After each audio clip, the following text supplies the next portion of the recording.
Greetings. Welcome to Wake the Dead. Today we are continuing our epic deep dive tunneling into the rabbit holes of government mind control. This is episode 14, I think is 14 now, and we've been doing these like every week pretty much. I think we skipped 1 week a while back. So this is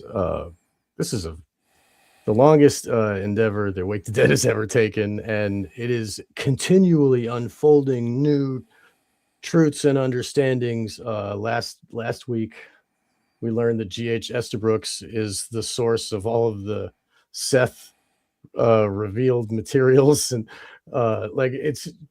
it touches different things that we never expected to find, and we're continually like amazed at, oh my goodness, look at what this is saying. And it's also like it's unredacted, this document that we have, and they speak in almost plain English of what they're doing. I mean, last week we were talking about, they were discussing amongst each other in these letters, G.H. Estabrooks and the members of the FBI and Hoover, speaking about how they can make a person hypnotized, not know they're hypnotized, and then do an action that would go against everything. Like it goes against even their own human desire to stay alive. And then they said it'd be real easy to just plant one of these guys, and they were talking to naval intelligence, and all of a sudden there were 3 naval vessels that were sunk because of mismanagement, or basically there was the front torpedo tube was open, and then they opened the back torpedo tube, and then there was somebody else was sabotage. This was sabotage straight up. And so who's to say it wasn't somebody who was hypnotized? Who's to say this wasn't a test, and it was right before World War II, just to show all the other enemies, look what we can do.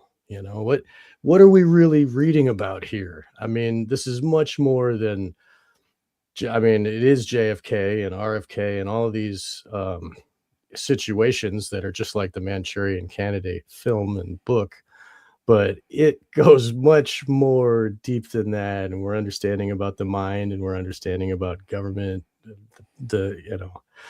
It's just fantastic, and we're so thankful to have you, William, and we're blessed to have you joining us as well, Hans, with your show, The Resonant State.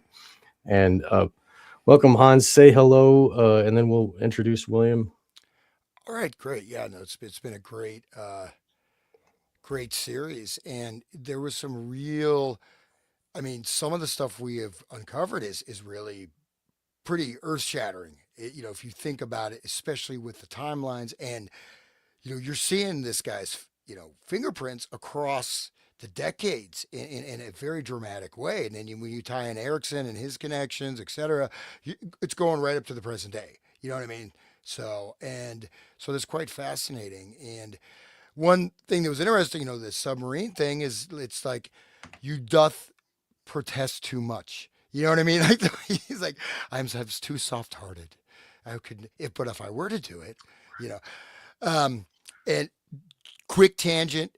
I'm not Alex Jones, even though I like him a lot because he's macho. He's a real alpha male. But this stuff I've been drinking, this blue tea, it is amazing. It has antioxidant, free radicals. It is a neurotropic, lower blood pressure, eye health, heart health. So it's like super. It is like one of the most healthy drinks that exists. So it's awesome. I thought I might not live past the last show, but I'm smarter than ever.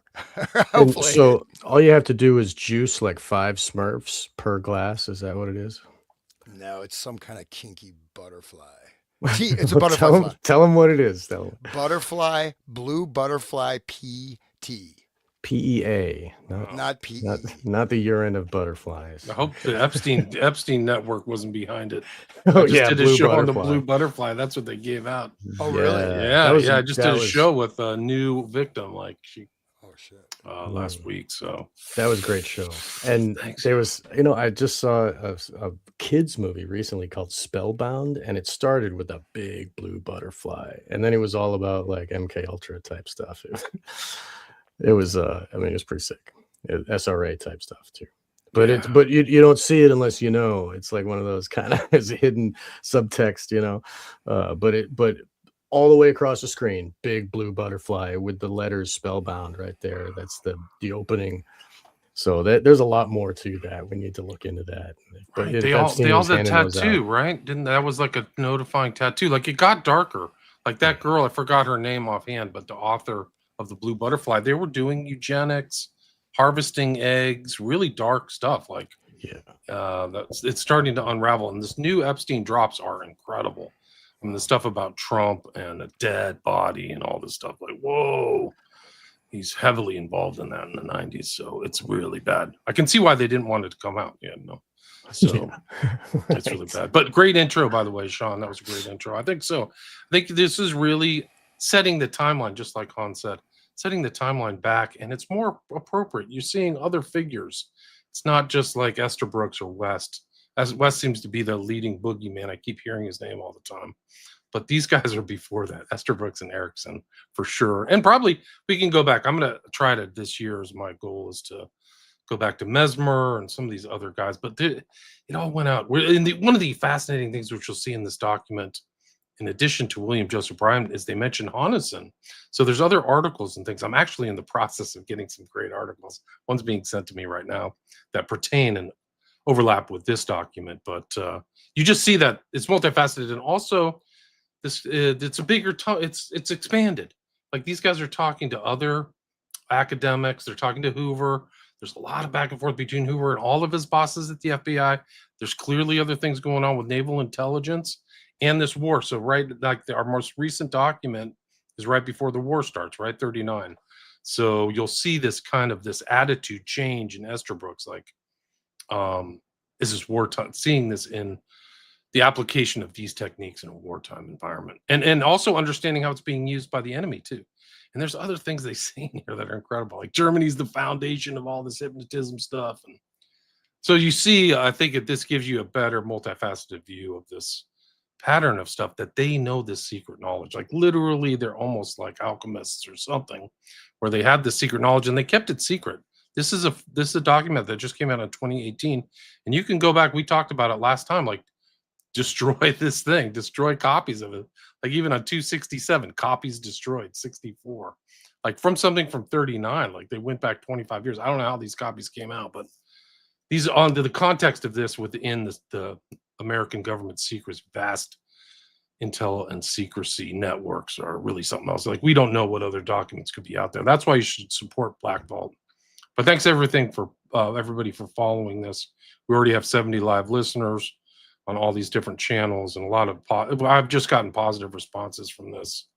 One guy said this is the best thing on the internet right now. Really, and I tend to agree with him because this is original research, and for people who appreciate research, this show's for you. So please share it too if you feel like it. That's what I'm going to do this year, 2016, is to have people share some of my shows if they really like them. Share them. You don't have to give me money, just share the shows. It's cheap, or tell your friends when you're drinking. I mean, in the networks, the non-internet networks are really incredible because you never perceive them, but the grapevine really does work. Anyway, so I'm glad to be back with you guys and follow this trail. Yeah, no, and I'd say one other thing that's fascinating. We also brought up just to highlight before we dive in the document is Esterbrook's work on this, group telepathy, this kind of thing. This ties into the research that Stanford Research Institute was doing, that that Ken Kesey was doing with the Merry Pranksters. That's one of the things they were researching in that collective endeavor was this group telepathy thing, this group mind stuff. So this goes all the way back to the 1920s, and he was also into spiritualism and who knows what else. So this is he looks like a little kind of the kind of dude would say the 90-pound weakling, right? But man, if he looks at you funny, you're going to be dancing naked in Times Square, swinging a baseball bat or something with that, and you won't even remember, you know. So Right. It's really scary. Like these guys, I mean, the scary thing is like we're going to get to these as we go things that happened in the 60s with Erickson. And it's like these guys have been at it for decades, man. And it's like 65, like right during the 60s, all the upheaval. Here they are meeting and chatting and networking and stuff like that with all this accrued knowledge over time and communication. So we've gone through this document. They're communicating back and forth with each other. This is what we see just through the correspondence. and one last thing is they're setting up institutional support networks, right? So once you create, especially say a university, so you create legacies, you create lineages, right? So you have, if you get one person in place and then you get their protege, you can keep that going for 50, 60 years, right? Look at the Huxleys. How many generations that Good Uh, point. Who did has Esther Brooks influenced and Erickson? Erickson had like 5 kids too. One of his I mean, his kids are still around doing practicing psychology and stuff. And you mentioned Bates and Bates. I literally did research on One Flew Over the Cuckoo's Nest, and some of Bateson's like ideological offspring are still practicing and doing stuff from same institutions that existed in the 60s. It's incredible. Like, wow, people are walking. I probably walked by some of the doors there in Menlo Park because that's where I'm from, is that area. And like, wow, the history here is incredible. So and it's also interesting to see as these documents have gone along where they were kind of fumbling in the dark, where they're like, oh, maybe scopolamine was useful somehow and whatever. And by the last episode, they were basically saying uh, the goal is make somebody not know they're hypnotized and do something they don't want to do. Criminal, something criminal.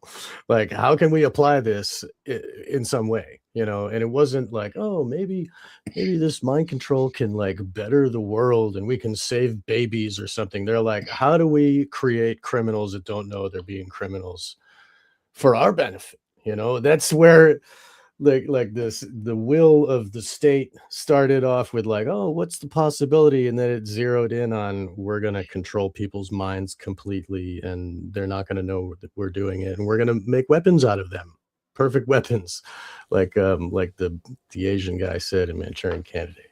yeah, Dr. Yenlo. Yeah. But I Right. would also stress the one thing they talk about is to harm themselves, potentially die, right? And so again, the little we may dig into that at some point. The submarine accidents. Oh, you know, coincidence there. Because you don't Right. think that before the war started they're going to have if you got a hypnotically controlled asset hidden in the U.S. Navy, you're not going to waste him on the pre-war before the United States even entered the war. They didn't enter the war until 1941. So that doesn't really make sense for Germany to do that, right? It doesn't. So, okay, anyways. No, you're right. You're really right.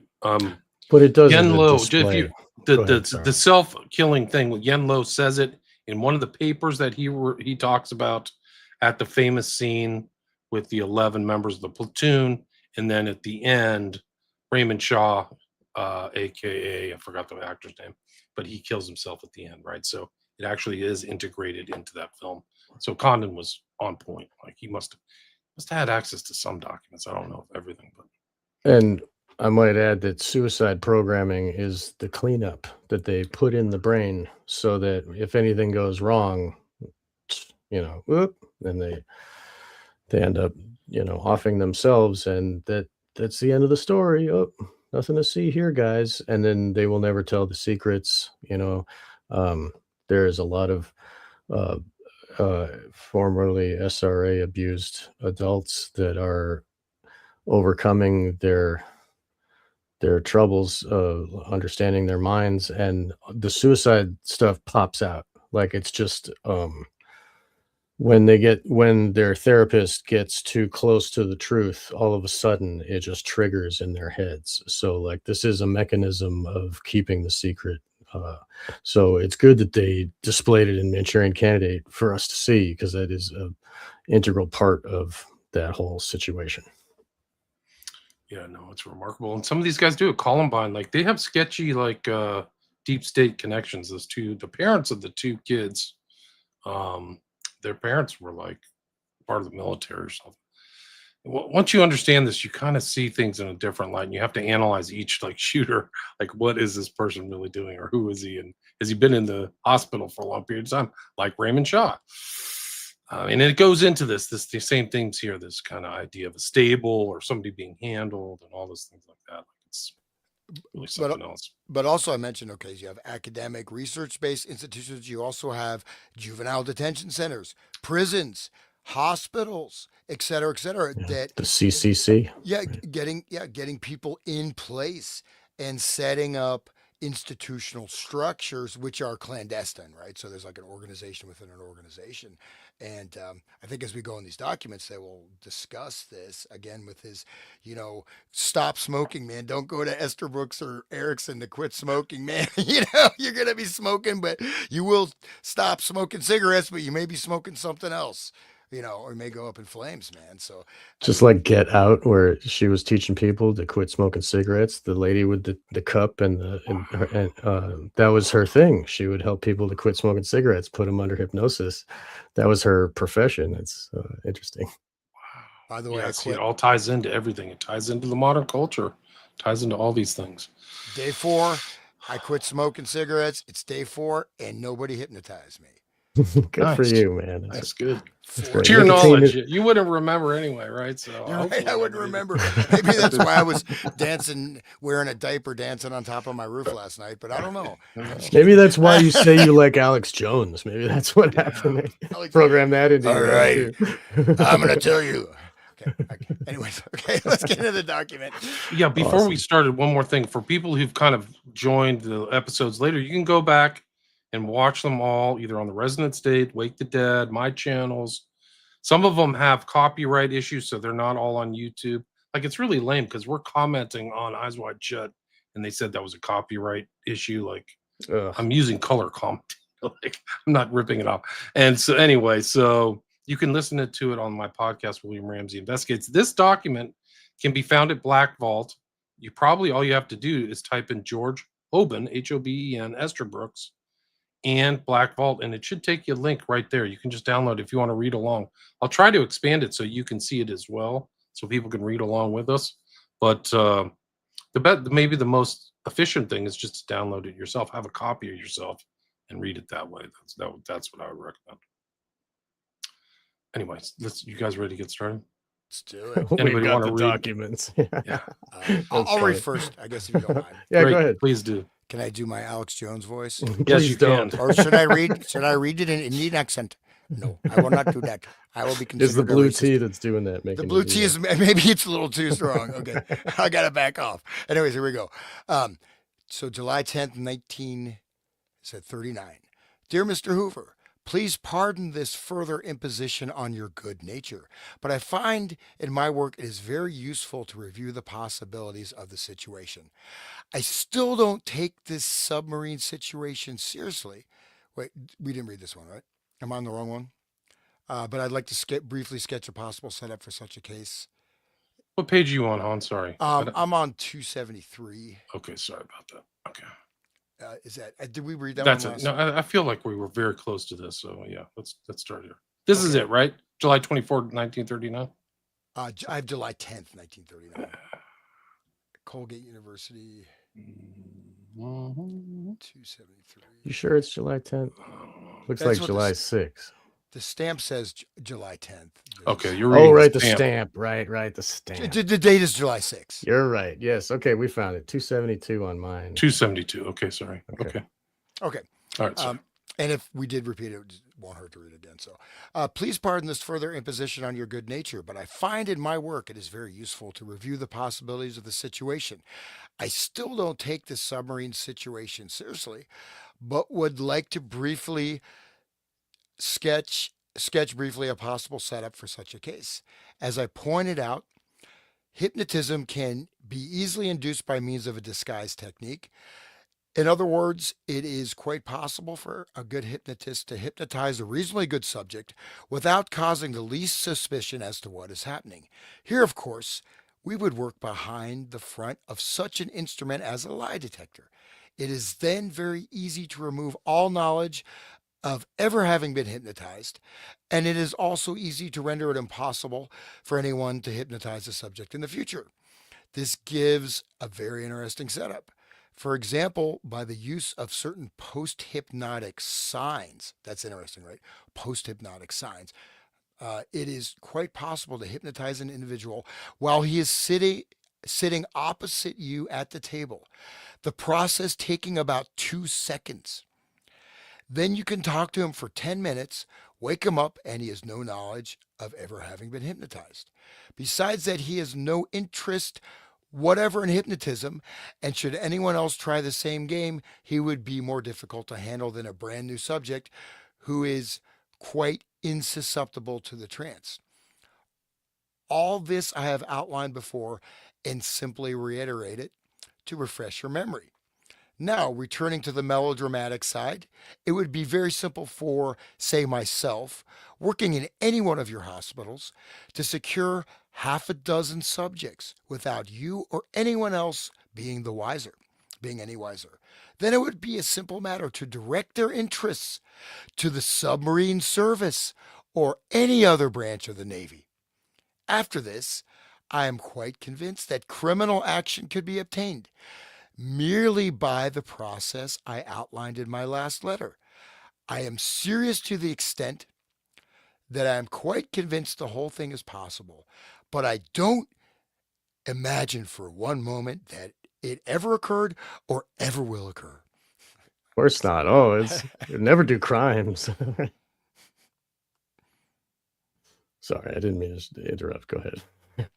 No, so right there you have Right. completely infiltrating various institutions, getting people on career paths, setting up sleeper agents, making so that no one can even ascertain that they were hypnotized or hypnotize them. So pretty detailed overlay of your Manchurian candidate set up back in 1939. Yeah, incredible. He's so willing to participate too, the way that he words this document. He's like clever, like very clever, like dance, good, maybe, or right. If this is it's possible that I slept with your wife, but that's not possible. But this is how it would be like. This is what her body looks like. I mean, come on, dude. Anyways, okay, go ahead. You can read the next one if you want. All right. Okay. Yeah, go ahead. All right.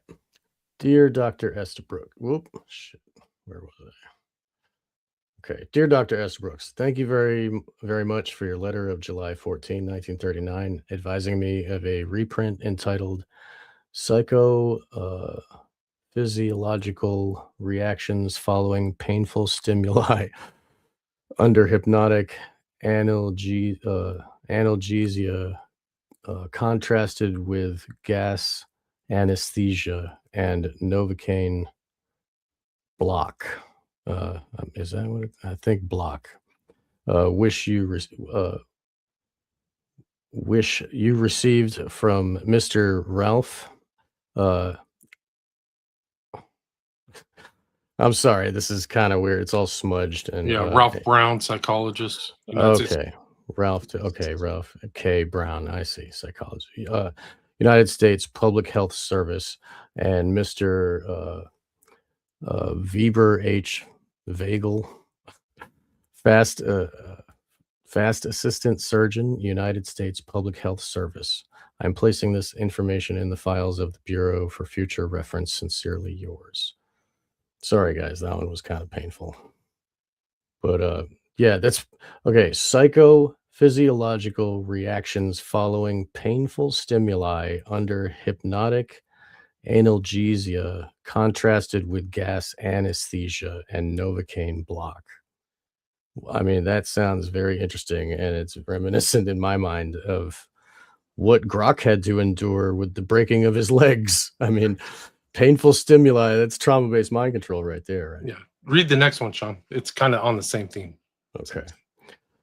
Dear Mr. Hoover, it occurs to me that you would be interested in the following two men, Mr. Ralph R. Brown, psychologist, United States Public Health Service, and Mr. Victor H.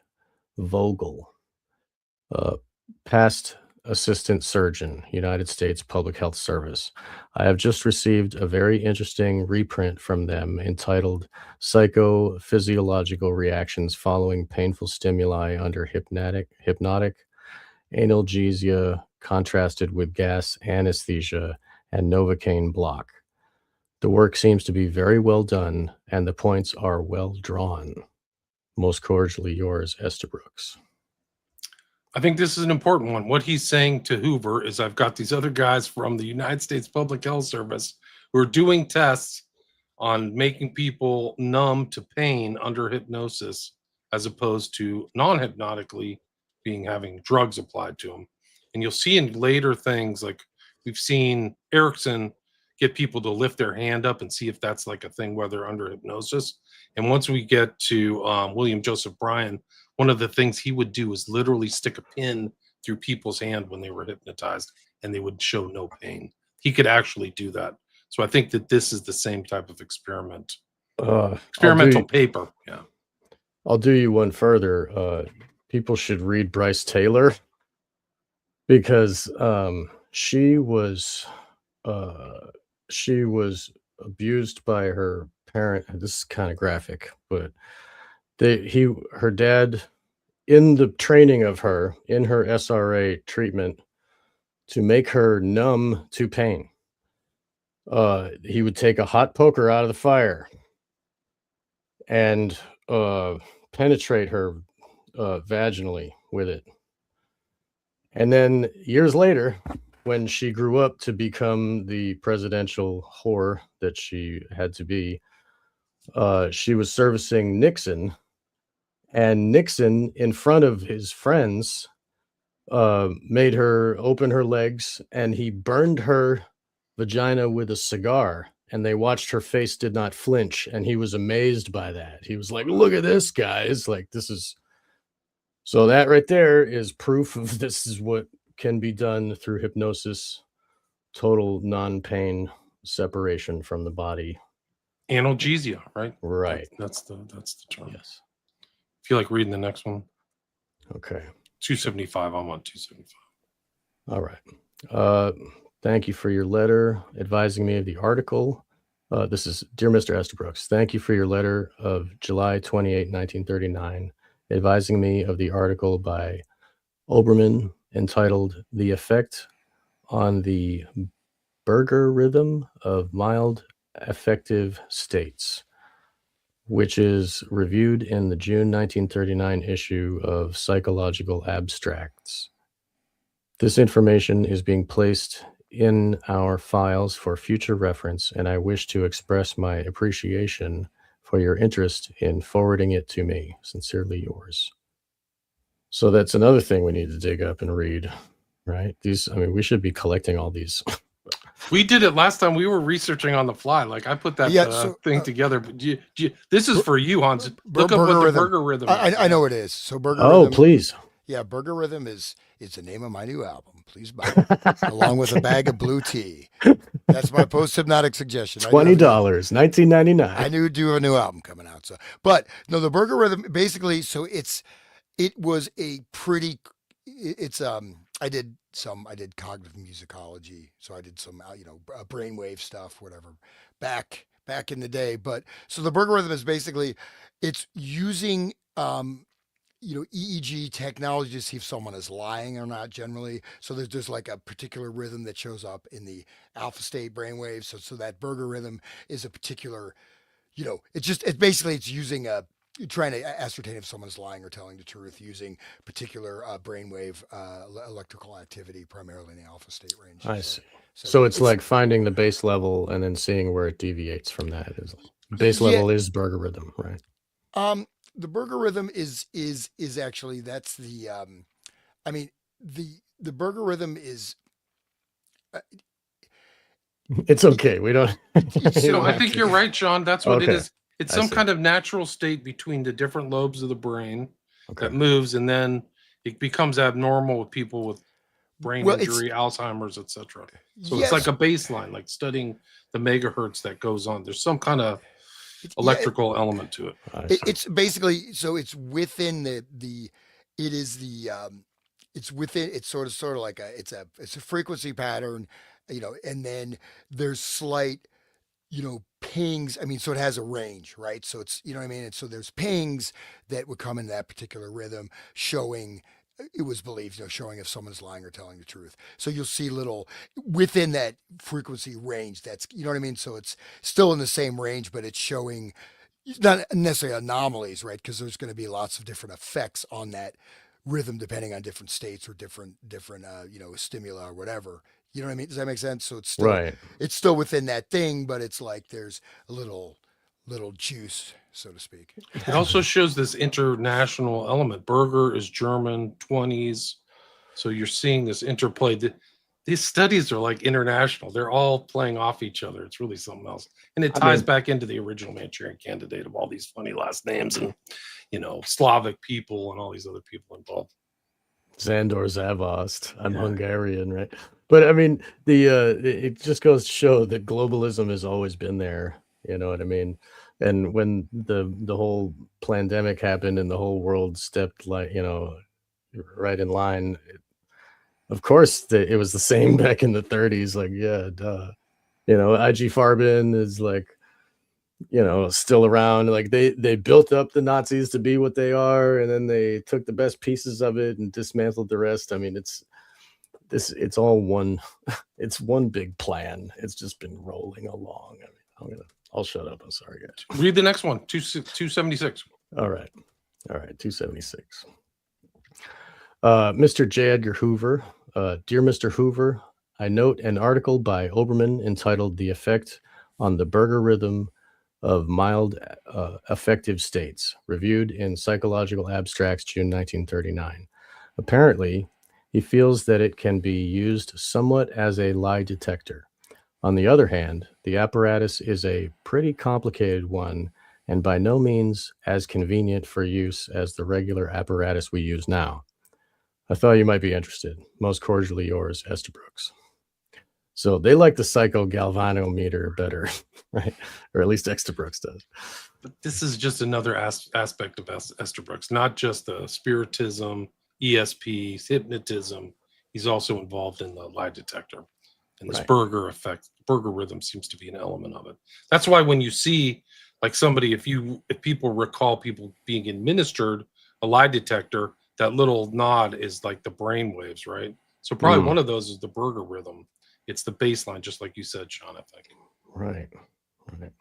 And it's also noted that he kept bringing up how easy it would be for him to act like he's just giving a lie detector when with this machine, when at the same time he's actually programming the subject to not know he's programmed and to do things.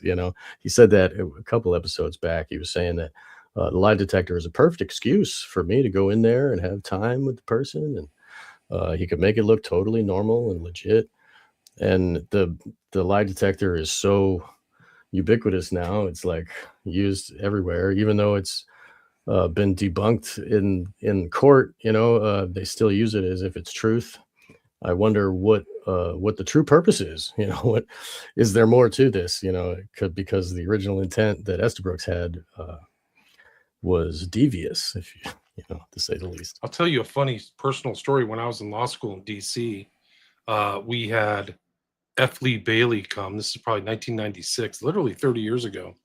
And he was a funny looking guy. He almost looked like a cartoon character when you saw him, because he had this huge protruding belly and a very kind of smaller lower body. You don't really see it when he's sitting down, but he almost looked like a cartoon character with a big belly and a belt really tied around his waist. But he was trying to convince the law school audience that lie detectors were legit. And now I know so much more about Bailey and his connection to William Joseph Bryan and all this stuff, and Bell-Eye too, that it just blows your mind, bro. This document is just so crazy because people who don't know Bailey, there's just so many people he was involved with. Boston Strangler, OJ. He was the lawyer for Patty Hearst. Like, these guys are intertwined. It's just off the charts. Wow. And he went to these like William Joseph Bryan hypnotism conferences, like the Oswego conference, which we're going to learn about here in this document coming up. Yeah, Do you this want? it makes like now all the stuff that we thought we knew about, now this is giving like concrete something we can really stand on that gives us proof of what we're speculating. Oh, there it is in plain English. Yeah. And we're learning the subtleties. I think I would never have known about the burger rhythm, like the things we're going to hear about the Luria technique. Oh, So you're this is seeing how right. sophisticated. Yeah, Somebody want to read this one? I'm at sure. 270. Yeah, I'll read that. I just want to say that just like a lot of people know about EEG, it kind of came in even mainstream science in the 60s, a little bit in the 50s. And in fact, even I've looked at like neuroscience, stuff like that. They usually talk about it really being popularized in the late 50s 60s, and then it comes of course people doing biofeedback. But when you talk about neural entrainment, right, you're looking at say television, you look at photic driving, you're creating neural entrainment, you're altering brainwave states. So they, it looks like they were pretty advanced in the, obviously, in the brainwave monitoring back in the 30s, which is not necessarily common knowledge. I don't know to what, I mean, maybe general public was aware of it, but of course most people know, biofeedback or whatever. But anyways, next one. Oh, just real quick, that movie Eyes Without a Face, that was like 1961 or something, and that had the woman strapped in to the psychogalvanometer, and they were like doing strobe lights in her face, and the doctor was doing the doctor who does the weird stuff, experiments on dogs. He was doing the experiments on this young woman that he was going to steal her face. Um, Didn't you guys do a show on that or Yeah, we we one? did. did, Yeah. Okay, yeah, with Brett I have to too. listen to that after That was this. great. Yeah, Brett Mm. was there too. It was Well, great. that's the photic driving, which is one of the first. Now I want to almost reassess that because you talk about say Cold War neuroscience research, starting in the like late 40s, Penfield and all those guys. But one of the first techniques was photic driving, flashing lights, and you could really do a lot with that. The light flashes. I mean, it was one of the most. That was like one of the central fields of study, and I'm just wondering if we'll find that they were doing it earlier, which would be quite interesting. Right. I mean, your eyes are a straight shot to your brain. I mean, it's like, direct connection, and it makes sense that they would try to utilize that. Yeah. All right. So here we go. Next one. Okay. Unless I interrupted you, forgive me, Sean. No, it's you. Forgive me. Go ahead. Okay. I'm the interrupter, Okay. man. Let's You're have a gotta, bro hug. yeah, okay. Virtual bro hug over the internet. Yeah, there we go. All right. Hugged it out. Let's move forward. Okay. Dear Dr. Esther Brooks, upon my return to the city, your kind letter of August 2nd, 1939 was called to my attention, and I wish to acknowledge it. It was very thoughtful of you to advise me regarding the so called Luria technique for discovering hidden complexes, and you may be sure that the information will be retained in the FBI files. So, and I think William, in that Soviet mind control, so we may have talked about Luria. So Luria is very, very important. Really foundational along with Pavlov, right, for this whole, neuroscience, but a lot of this physiological looking at the nerves, brain nerve interaction, right? So we have to remember a lot of these are physiologists, and so Luria is very, very, very important, right? And he had very concrete types of testing, and he was able to um, I won't get too much into it. It gets quite complex, but basically, to small types of stimulus to get larger effects or test something through a certain movement, and you're actually testing entire brain activity, or also blocking things out of perception, how to block things out of conscious perception, Hmm. and also potentially, operating on people's brains and doing some really advanced very, very advanced hardcore mind control stuff in the Soviet Union. And he was already quite advanced by the stage because they started that, that was in the 20s, that, Pavlov got into it. So, anyways, you want me to read the next one? Yeah, sure. Sure. Okay.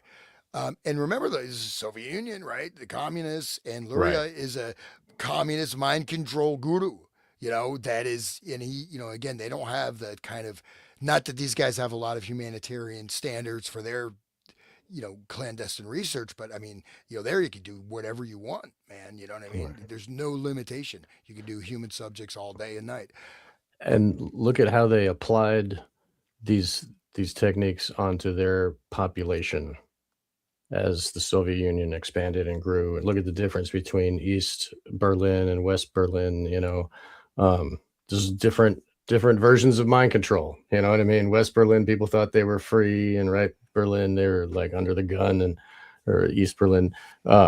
So it's just it's interesting to note how these techniques of controlling the public and controlling the public's perceptions and their compliance with authority, is applied on the grand scale of their society. Hmm. Yeah, and I don't even know, like, Luria, what this. It sounds like it's an electronic device of some sort, so it's not really specified. And some of these things have been kind of lost to contemporary history, right? But anyways, continue next one, August 2nd, 1939. Dear Mr. Hoover, just another lead which might possibly be of interest, the so-called Luria technique for discovering hidden complexes. And again, that's like you're discovering people's weaknesses, their psychological fault lines, Their shadow self, their right? shadow self. Yeah. And, Right. and if you're able to access that, especially without someone knowing that, you get a tremendous amount of leverage over someone. You can, without even hypnotizing them, you have tremendous amount of leverage. But anyways, the so-called Luria technique for discovering hidden complexes, okay, receiving a considerable amount of publicity these days. A very excellent adaptation of this apparatus has been used by Dr. M.H. Erickson, Eloise State Hospital, Eloise, Michigan. Results seem to be very good, but frankly, I would think it as a much more clumsy piece of apparatus than the lie detector which people use. Okay. Just to make a point, it's important. These are going into their files, so maybe Hoover's seeing them, maybe not, but they're like collecting this repository of documents. So other people at the FBI, that's back in the day, they would go and find those files and go through them. So depending upon what case they were working or what situation, they would do that. So I think that's what Easterbrook is doing. That's the way they did it back then. They didn't have like computers or hard drives or whatever. Are they included in this cache of document? Well, these ones 'Cause are. I don't know I don't know what's missing. Like I don't know. Okay, because I I know don't. that we had the before we thought the paper about the hypnotizing a masturbator or whatever, that was part of the documents here. I wonder if they included it. Maybe we'll see when we scroll through. Maybe hopefully we'll find. I don't know. My point is that they're just like compiling this information. It's recorded and indexed. I don't know if it was like some of this was supposed to be destroyed or things like that, but just trying to put it in time and place. Like this Right. is the way they created references and a repository of information back then, not through email, but just send it out and put it in there. So like receipts of knowledge. This interest, thank you for bringing it my attention. They're really sending a lot of emails back. I mean, a lot of correspondence back and forth between each other. This is interesting, Tulsa, Oklahoma. So you'll see this is 1939. This will be kind of a centerpiece where West and Gettinger worked in Oklahoma. For some reason, Oklahoma became kind of a core centerpiece. I don't know. So I enclosed a copy of a report from Professor Rowland of the University of Tulsa. I think he's doing excellent research along this line. It would be well to bear him in mind should you ever wish further cooperation. George Esterbrooks. They're just collecting scientists. I mean, there's so many. I think this is worth reading. This is worth reading. Okay, I think because it's report summaries, but it's go great. for it. Okay, when you do it, okay. We can do the dialogue. You want to do question response? It goes down. But the problem to see if it is possible for a prior hypnotist to keep information from a later hypnotist, the subject being the same for both, and to see further if the material retained can then be relayed to a third person upon a cue indicated by the prior hypnotist. The subject known to fall easily into deep hypnosis was called in the laboratory, ostensibly to have photographs made of him at different stages of the approach of sleep. This was done, and in my haste to develop them later, I spoiled the negatives, and all pictures in connection with the experiment were lost. The camera was in lace, and the subject even helped arrange the room for the pictures. Okay, so we see any I think it's place. I think the P is missing. Camera was in place. Okay, with lace. I thought it was a little kinky there. Camera and lace, But this guy thinks he's doing a sleep study. And oh, well, why don't you help set this up? So you see all these different ways they do to get the clandestine hypnosis. Okay, But that what their objective is very interesting. They want to be able to have multiple hypnotists pull a, can this information be blocked by that hypnotist, and this information be relayed to a different hypnotist under these um, symbols.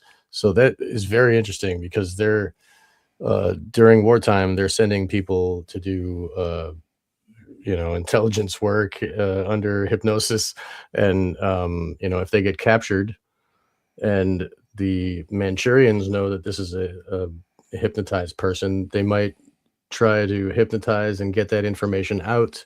But this is a way of locking their brain and locking that information in. It's a way of like keeping the secrets safe, I guess. Another level of, and it's very interesting that like that they go to this deep of a level to see if what's possible with the secrets that they can layer into these unwitting victims. mm, yeah. Okay, I'll just continue, I guess. So, report of prior hypnotist Roland.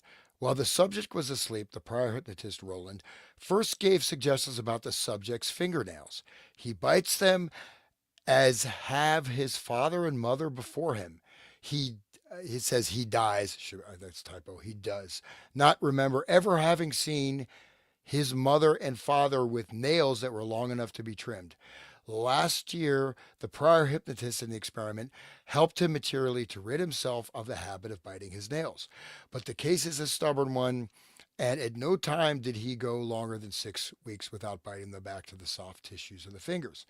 After these suggestions about the fingernail biting, the following conversation took place. Hypnotist, Alfred, do you know how many aircraft carriers the different nations have? No, sir, I don't.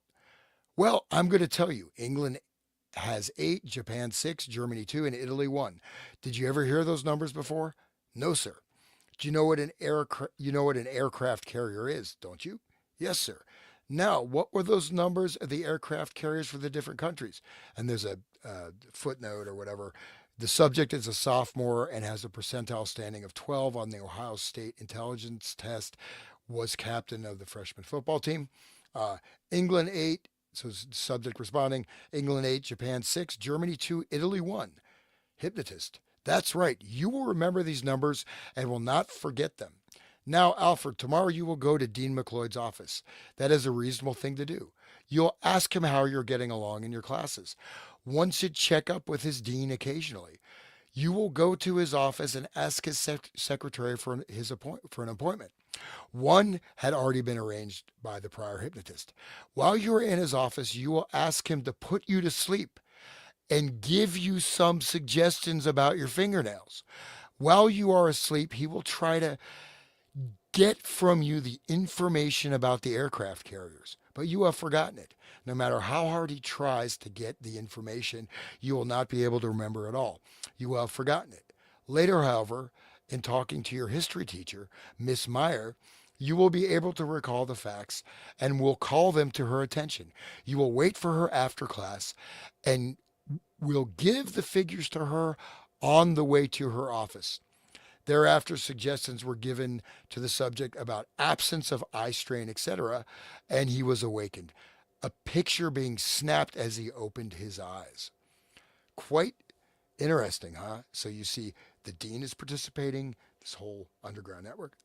Okay, report of later hypnotist McLeod. Hypnotist. Now, Alfred, I'm going to talk to you about some situations, and I want you to talk to me. I shall ask you some questions and want you to answer them. I know you can. I know you have the information I want, and I shall expect you to give me a true answer to these questions. You know that we are all in America very concerned about what is happening in other parts of the world, particularly in Europe and in the Far East. I have been anxious to know what the relative strength of 3 or 4 nations is with respect to aircraft carriers. I believe you know the figures, and I want you to tell me. You can speak up right now. How many aircraft carriers has England? Speak up right now and tell me how many aircraft carriers England has. Subject. I don't know. I don't know how many there are. How many has Japan? I don't know. Just how many? Maybe two. Um, E. I'm not sure who E is. Have you ever heard about these two nations? Quote, seems like someplace, but I can't remember where. I forgot them. Okay. Hypnotist. Long ago, do you think it was when you heard? Was it recently or quite, I can't even read that word, quite some time ago? Subject. It seems to me like it was quite a while ago. Hypnotist. How many aircraft carriers does Germany have? Subject. I don't know. Do you know how many Italy has? No, sir. Do you feel you know what these figures are and that you should not tell them? Or do you feel you just can't remember them? Subject. Just can't remember them. Hypnotist. If you knew, would you be willing to tell me? Yes, sir. Do you remember being to have been hypnotized by Dr. Rowland yesterday? Yes, sir. I was there. I went to see him. Hypnotist. He hypnotized you? Do you recall what he said to you? Subject. No, sir. Not a thing. Not a thing. No, sir. Why did he put you to sleep? So I'd quit biting my fingernails. He wanted to take some pictures. Hypnotist. You don't remember what he said while you were asleep? No, sir.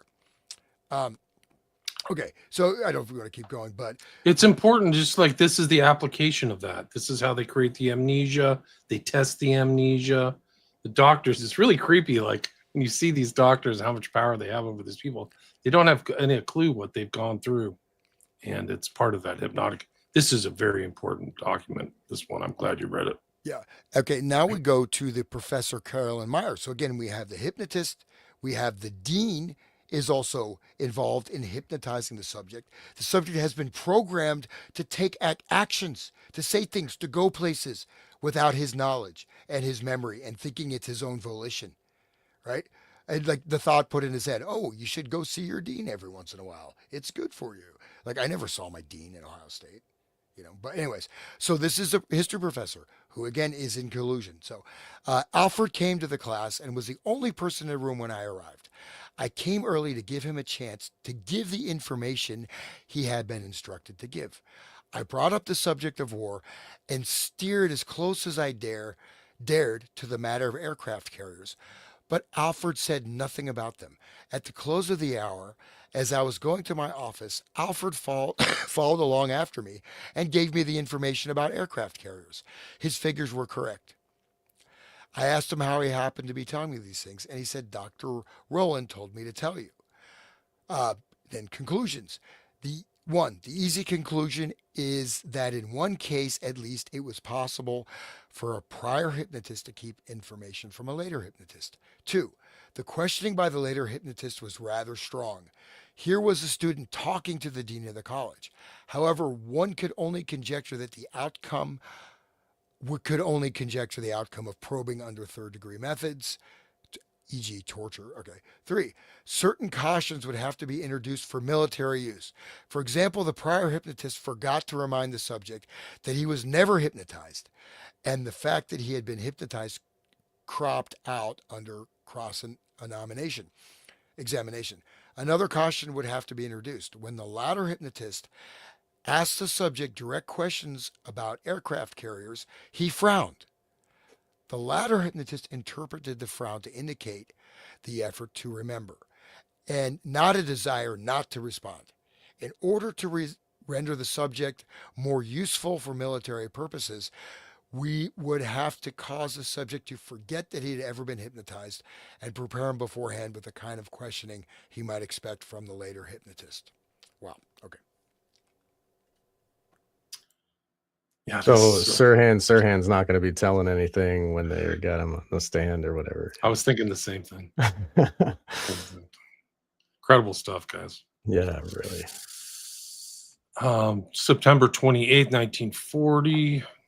Esther Brooks, I wish to acknowledge receipt of your letter. Your courtesy and interest in bringing this information to my attention are indeed appreciated, and you may be assured your letter will receive appropriate consideration. He's still in the game.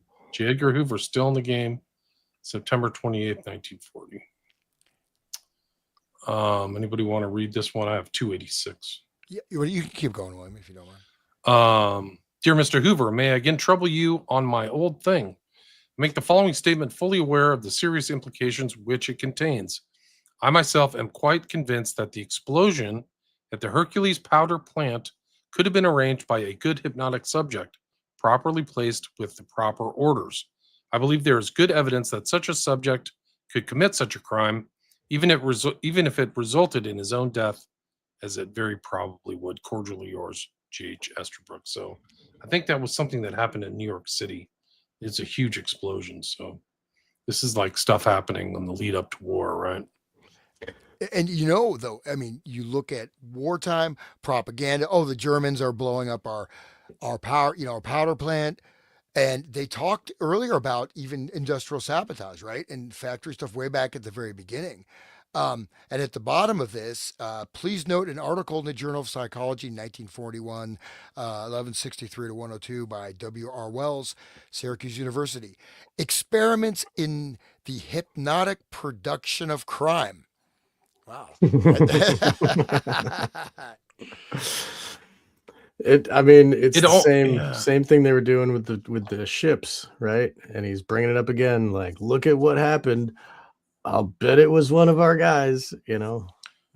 This. I think there's almost a similar title in the Manchurian Candidate to that, right? Isn't it like hypnotic production of crime, or something? Of I can't remember exactly what it is.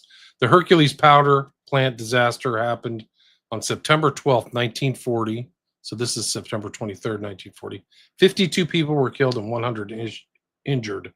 Possible explanations include an industrial accident or sabotage carried out by Irish IRA or German Americans.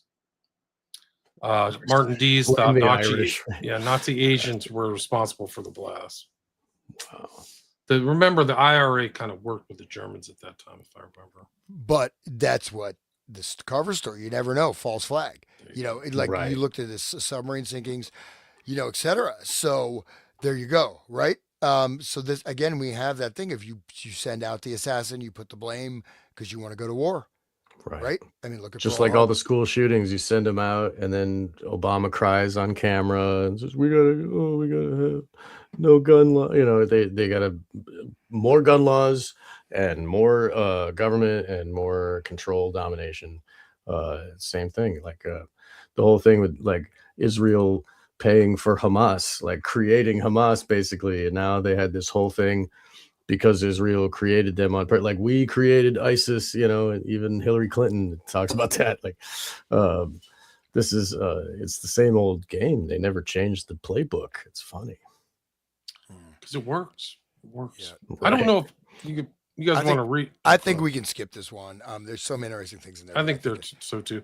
The translation of the cryptic automatic writing of one hypnotic subject by another in a trance-like dissociated state. This is also Surian. It's the same thing he did.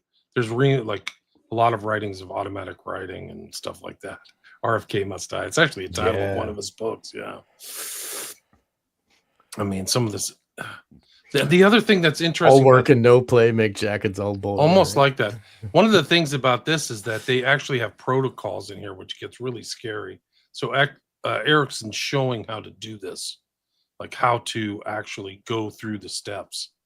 Which I don't, you guys don't experiment with this stuff. It's super dangerous. You can get in trouble. You can go to jail. There's a guy recently, within the last 5 years, he was hypnotizing his female people. Same thing under the guise like Esther Brooks, but he was hypnotizing them and doing naughty things, and he went to jail. So you can get busted. And there's a lot of like books by skilled people called like Trance and Crime, things like that. If you brought it into a court of law, the judge will figure it out. He's smart enough to go, okay, you're using these things to commit a crime.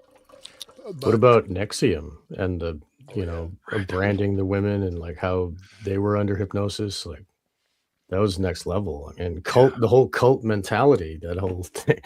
I mean, personal power. I would say almost all of them are hypnotists to one level or another. I would assume on a default they're all involved in hypnotism in one way or another.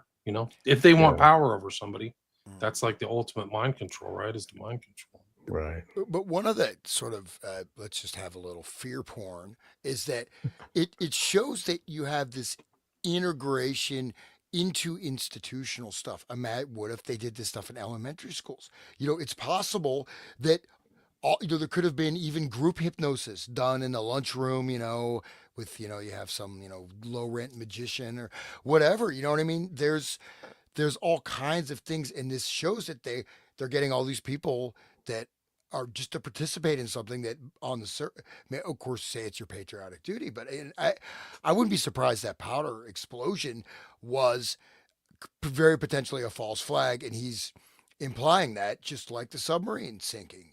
You know what I mean?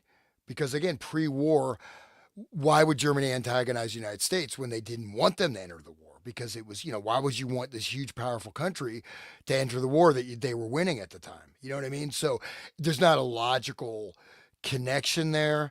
And, it's very easy to, sheep dip people.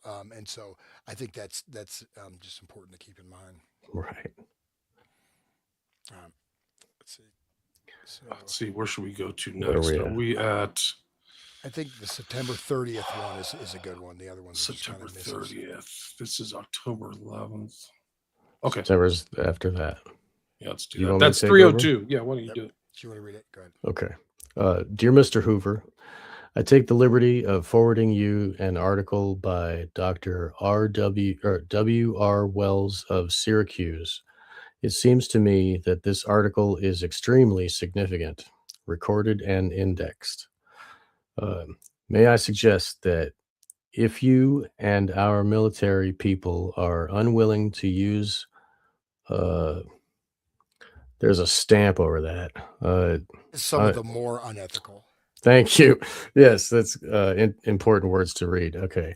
If you are unwilling to use some of the more unethical process as hypnotism and insist on modern war as a cricket match, I don't think we have any right to presume that the totalitarian states would be worried over any such scruples. In this case, it would seem to me wise to get our anti-aircraft defenses in order, so to speak. Right? Okay, so they got the technology. It's like the same thing with the nuclear. Like, oh, they got them, so we got to have them, right? We got to be just as unscrupulous.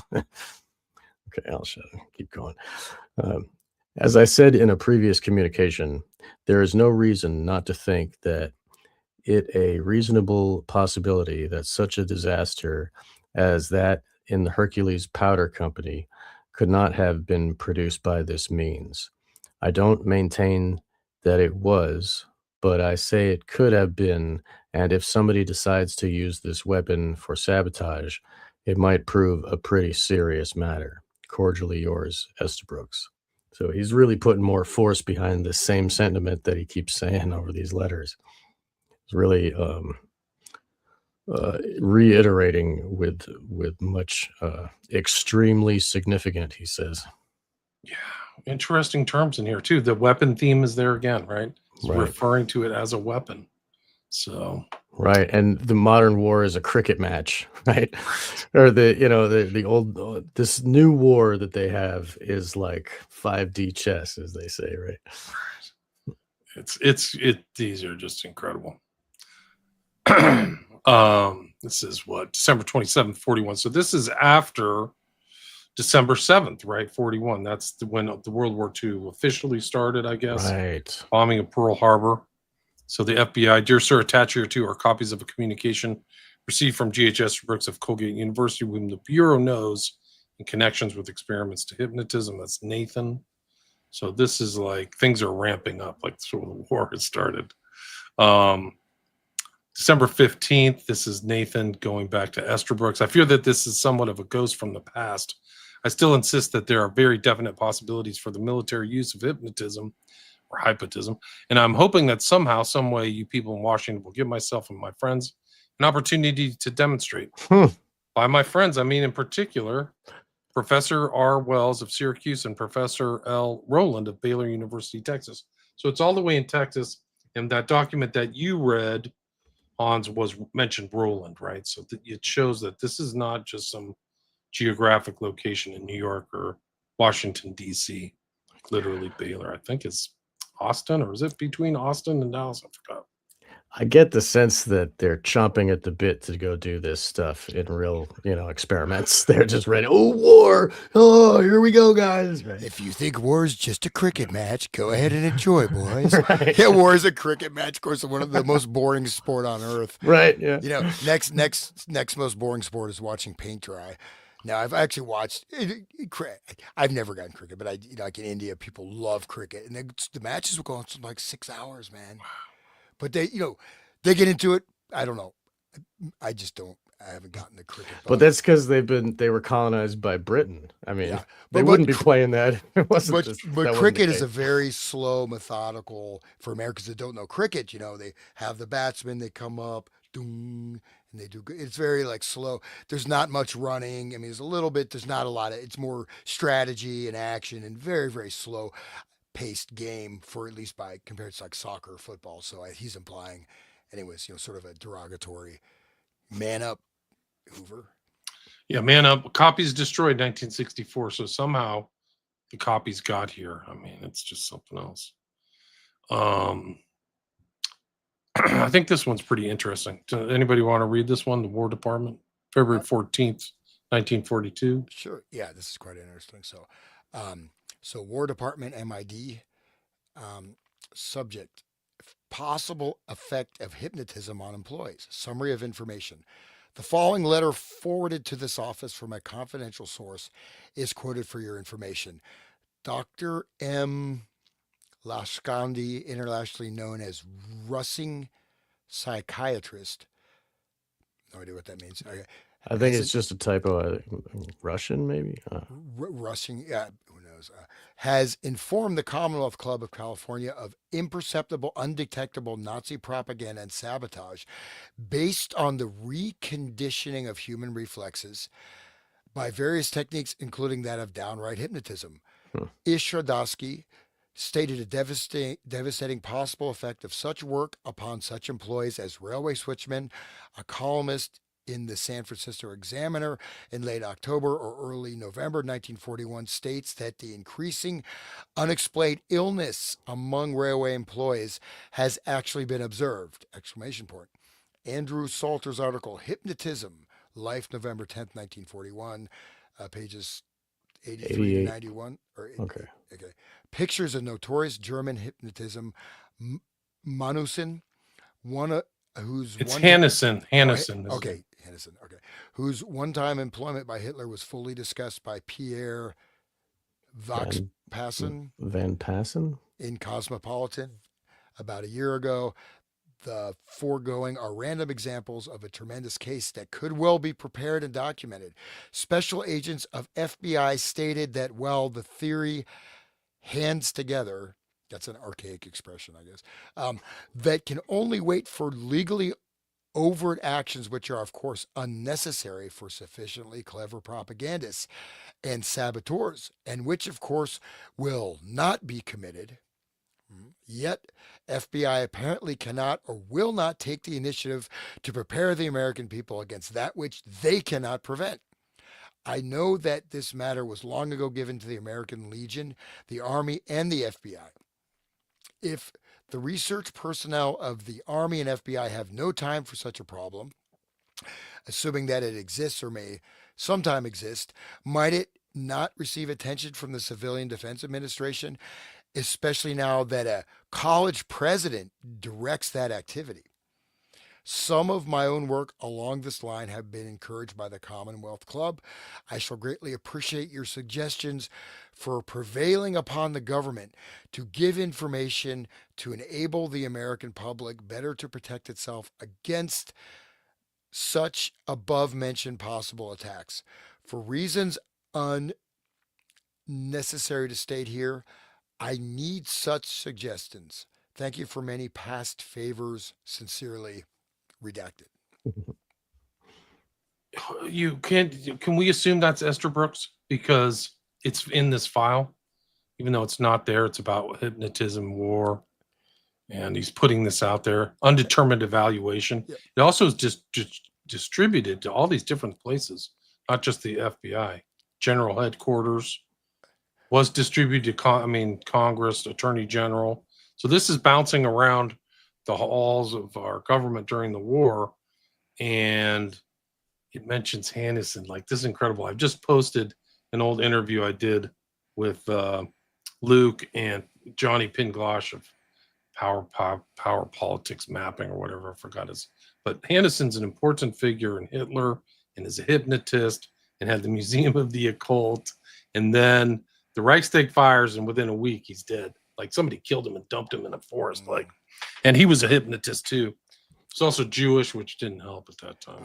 You know, I It's encountered. not his real name. Hannison isn't his real name. This is maybe a tangent. I have not had this verified, but I heard a lecture by somebody who seems pretty dialed in. But he was talking about this group of Tibetan monks went to Germany in 1939 and discussed how to directly imprint the subconscious of the unconscious of a human being without them totally bypassing the conscious mind, even using media, television, and like literally much deeper than say hypnosis. Like you basically rewrote their unconscious and this stuff and using some kind of Tibetan techniques and this and that. I'd like to find the documentation of that, but I just throw that out there because it seemed like an interesting reference. So When the Soviets invaded Berlin, it was like the crazy. People committed suicide, just like it was chaos, like almost a hellscape.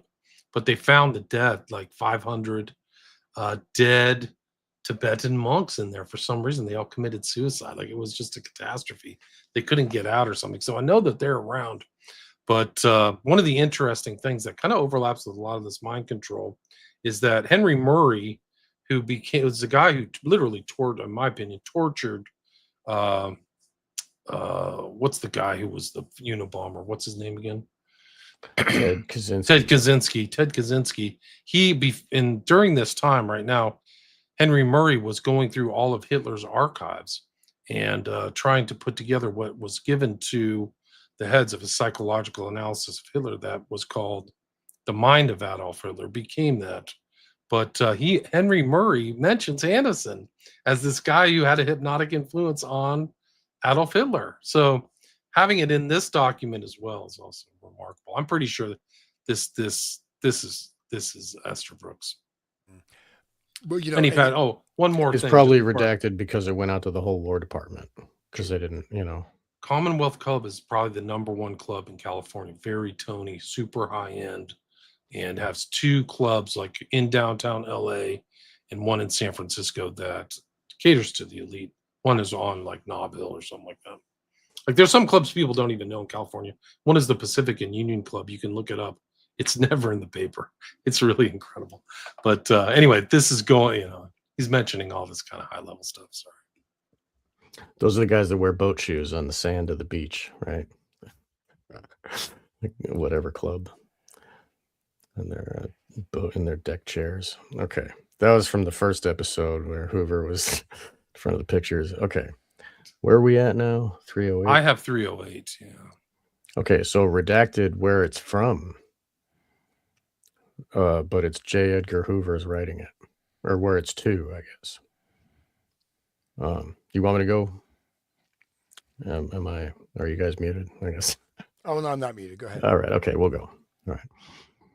I want to thank you for your letter of October 6, 1942, transmitting to me the treatise which you prepared on the subject of hypnotism with relation to delinquency. This item has been translated and read by our laboratory staff. It is being placed in the files of the Bureau for possible future reference. With regard to your request for information on the latest developments and systems used by the police, you are advised that the Bureau has no material prepared in detail on this subject matter which could be furnished to you. The Federal Bureau of Investigation is in regular contact with the National Police of Cuba in matters of general interest. As of possible interest to you, I am transmitting an article entitled The Federal Bureau of Investigation, which outlines the work of this bureau. Sincerely yours, J. Edgar Hoover, Director. So whoever this was directed to, blanked, we don't know who that was sent to, isn't allowed to get information on what the police do in their hypnotism and mind control. Does anybody else have a comment on that? You will just, I mean, just see now we see this. The next one is Cuban Republic Arbitrary Sugar Producing Commission. So they're connected with Cuba. There's a lot. This is really blowing up, it looks like, right? And I'm sure it seems like they've got a lot of different, of course, with the FBI. So, but so there's, these are kind of weird. Like, why Cuba, connected with Cuba about juvenile delinquency? But when we go to the next one, this it's a very, we'll see shortly. So if you want to keep reading this. Okay. Chief of Police, Washington, United States of America. Distinguished Sir, at present, I am happy to remit to you a scientific study on hypnosis and its effects in the persecution of delinquency that I have just completed, begging you to offer your opinion about it. At the same time, I wish to interest you, if you think it right and it is possible for you, to inform me of the latest developments and systems used by the police force of Washington, to see if it is possible to introduce them in the police force of this country. With nothing more, and awaiting your reply, I remain with my best considerations and very attentively, signed, blank, address, Canada Bank Building, Department 205. Havana. I'm assuming these are Esterbrook's. Just the tone of the prose and stuff like that. I'm happy to remit to you this kind of like way that he does it. Yeah, way he writes. And they're patterning their forces after their police after Washington to introduce them into this country. Okay. I And wonder if I can place Esterbrook's in Havana around this time. I don't know. That's a whole nother thing. I don't know if he's down there. October 42. Yeah. But I don't know why he would be included in this document, like these documents, if it wasn't him or something associated with him. I don't know if you guys want to read this article, the personal research about hypnosis effects on persecution of delinquency. I don't know. I think it's pretty important if we go through. Okay. Somebody want to read it? Sean, William. Yeah, whatever. I don't care. I'll go. Research about hypnosis and its effects on the persecution of delinquency. 1. Personal magnetism. 2. Concept of hypnotism. 3. Hypnotism applied in the persecution of delinquency in France. Experiments and results. That was 4. 5. Scientific basis. 6. Difficulties in process. 7. Capacity and sagacity of investigators and agents. And 8. The French School on Law and Medicine. Prologue.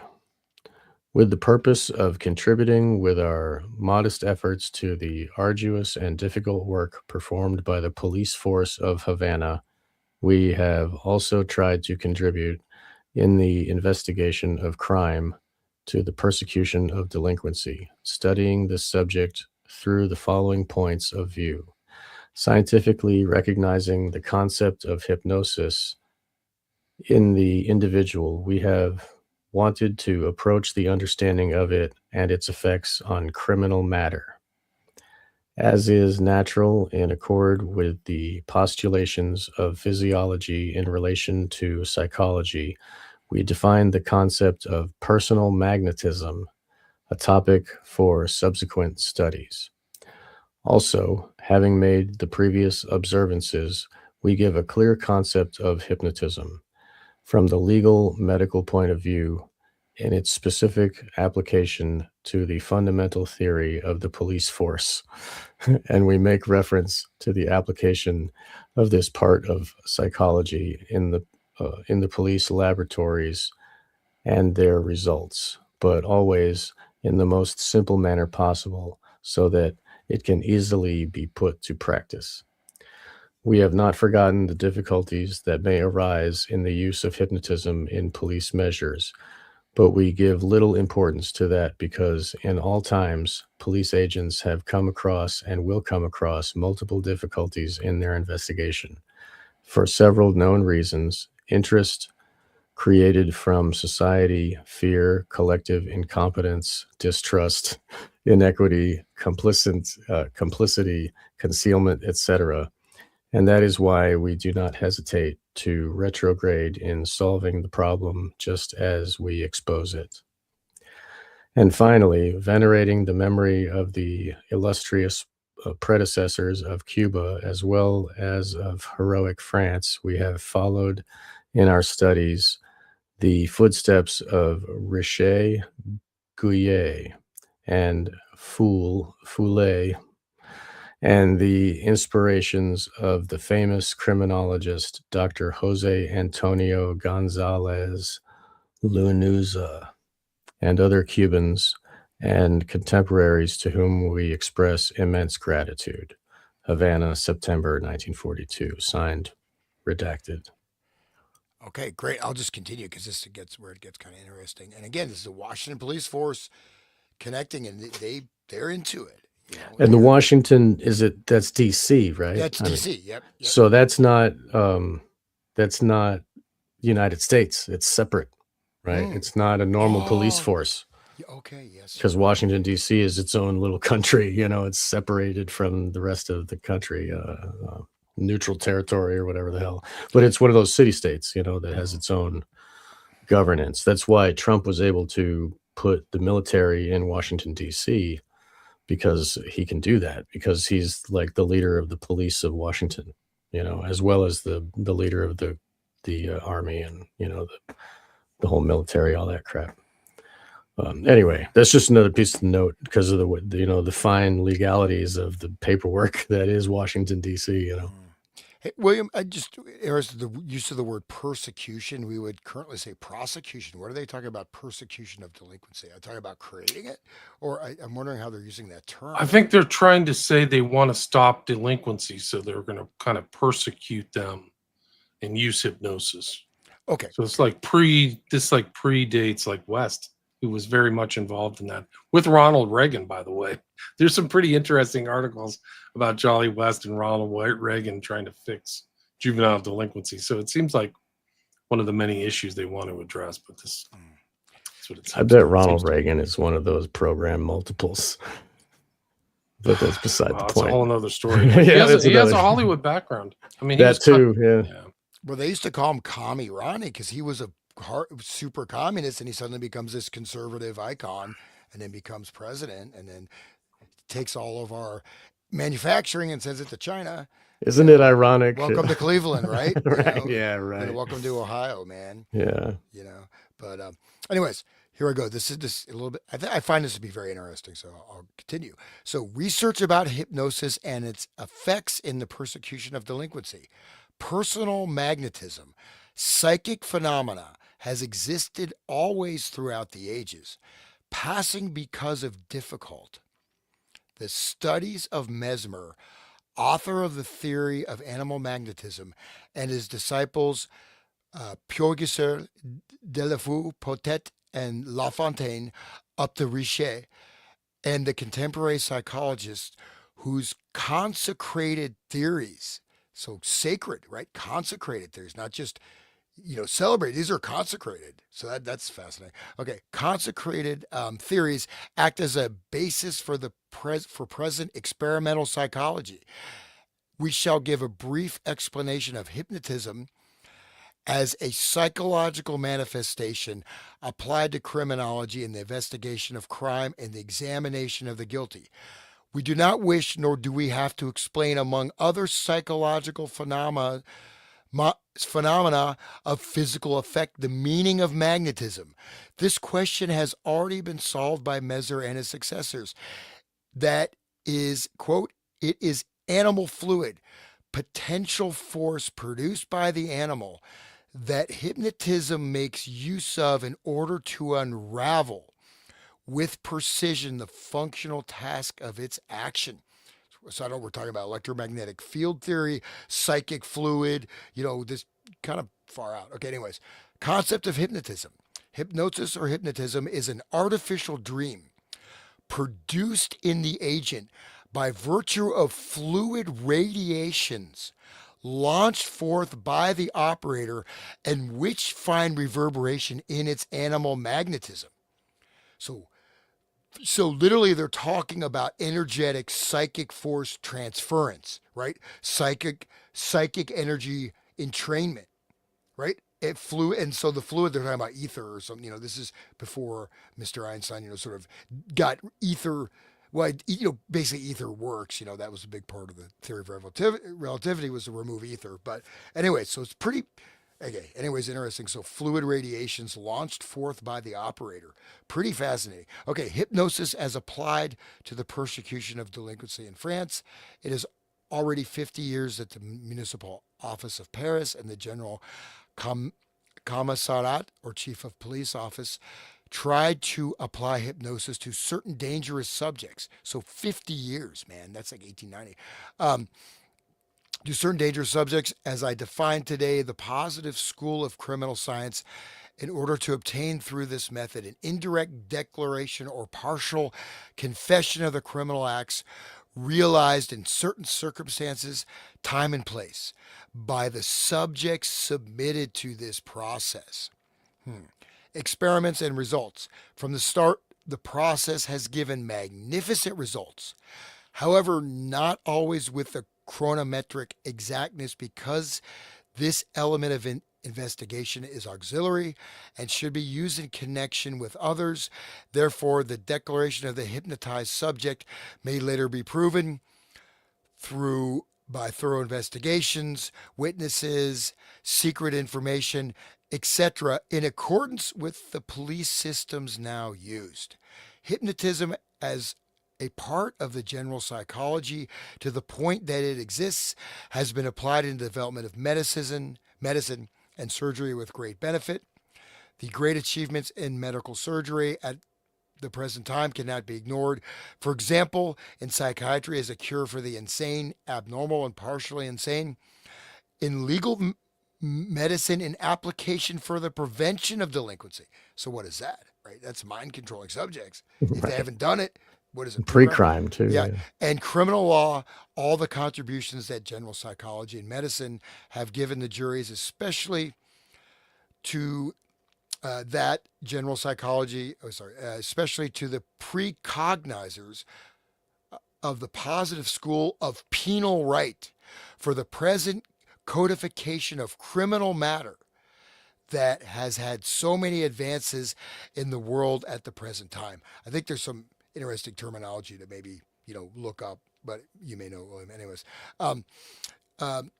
in our country, the Code of Social Defense is an evident demonstration of our ascertaining. There's something more in the matter of teaching the infant's psychology, or psychology of the child, or general psychology as applied to the development of the child's mentality, known among educators as pedagogical psychology. Also, it demonstrates the concatenation of these sciences, that all of them agree on this specific point. However, we have proposed only to put into practice police system hypnotism, which, as we have said, is used in Paris and has become current in other parts of Europe and is practiced at present in different police districts of the cities of the United States of North America. Scientific basis. We base our work not only on the laboratory experience we have realized, but also on the opinion of a distinguished professor, member of the School of Psychological Studies of Paris, Dr. Foulet, who at the time we have referred previously maintained the present criteria in accord with the means that place a subject in the state of somnambulism during the night without him remembering the next day the acts performed by him. It says actually preformed. I don't know if that's a typo, but and their consequences. That is, following the same psychophysiological laws. Inversely, in the dealing with provoked hypnotism, which is nothing more than artificial somnambulism, a subject's under its effects can narrate while dreaming the events that occurred and the acts that he has realized during a determined period of time. Just to say, I mean, it sounds like they're this is like programmed to kill multiples type of Right. stuff. You know, um, It's Uh, interesting too. Sorry to interrupt, but this document it shows that the more international element of this. We talked about Germany and some of this other. This is like Paris. They're going back early, right at the turn of the century. So Mesmer, like they've referenced Mesmer.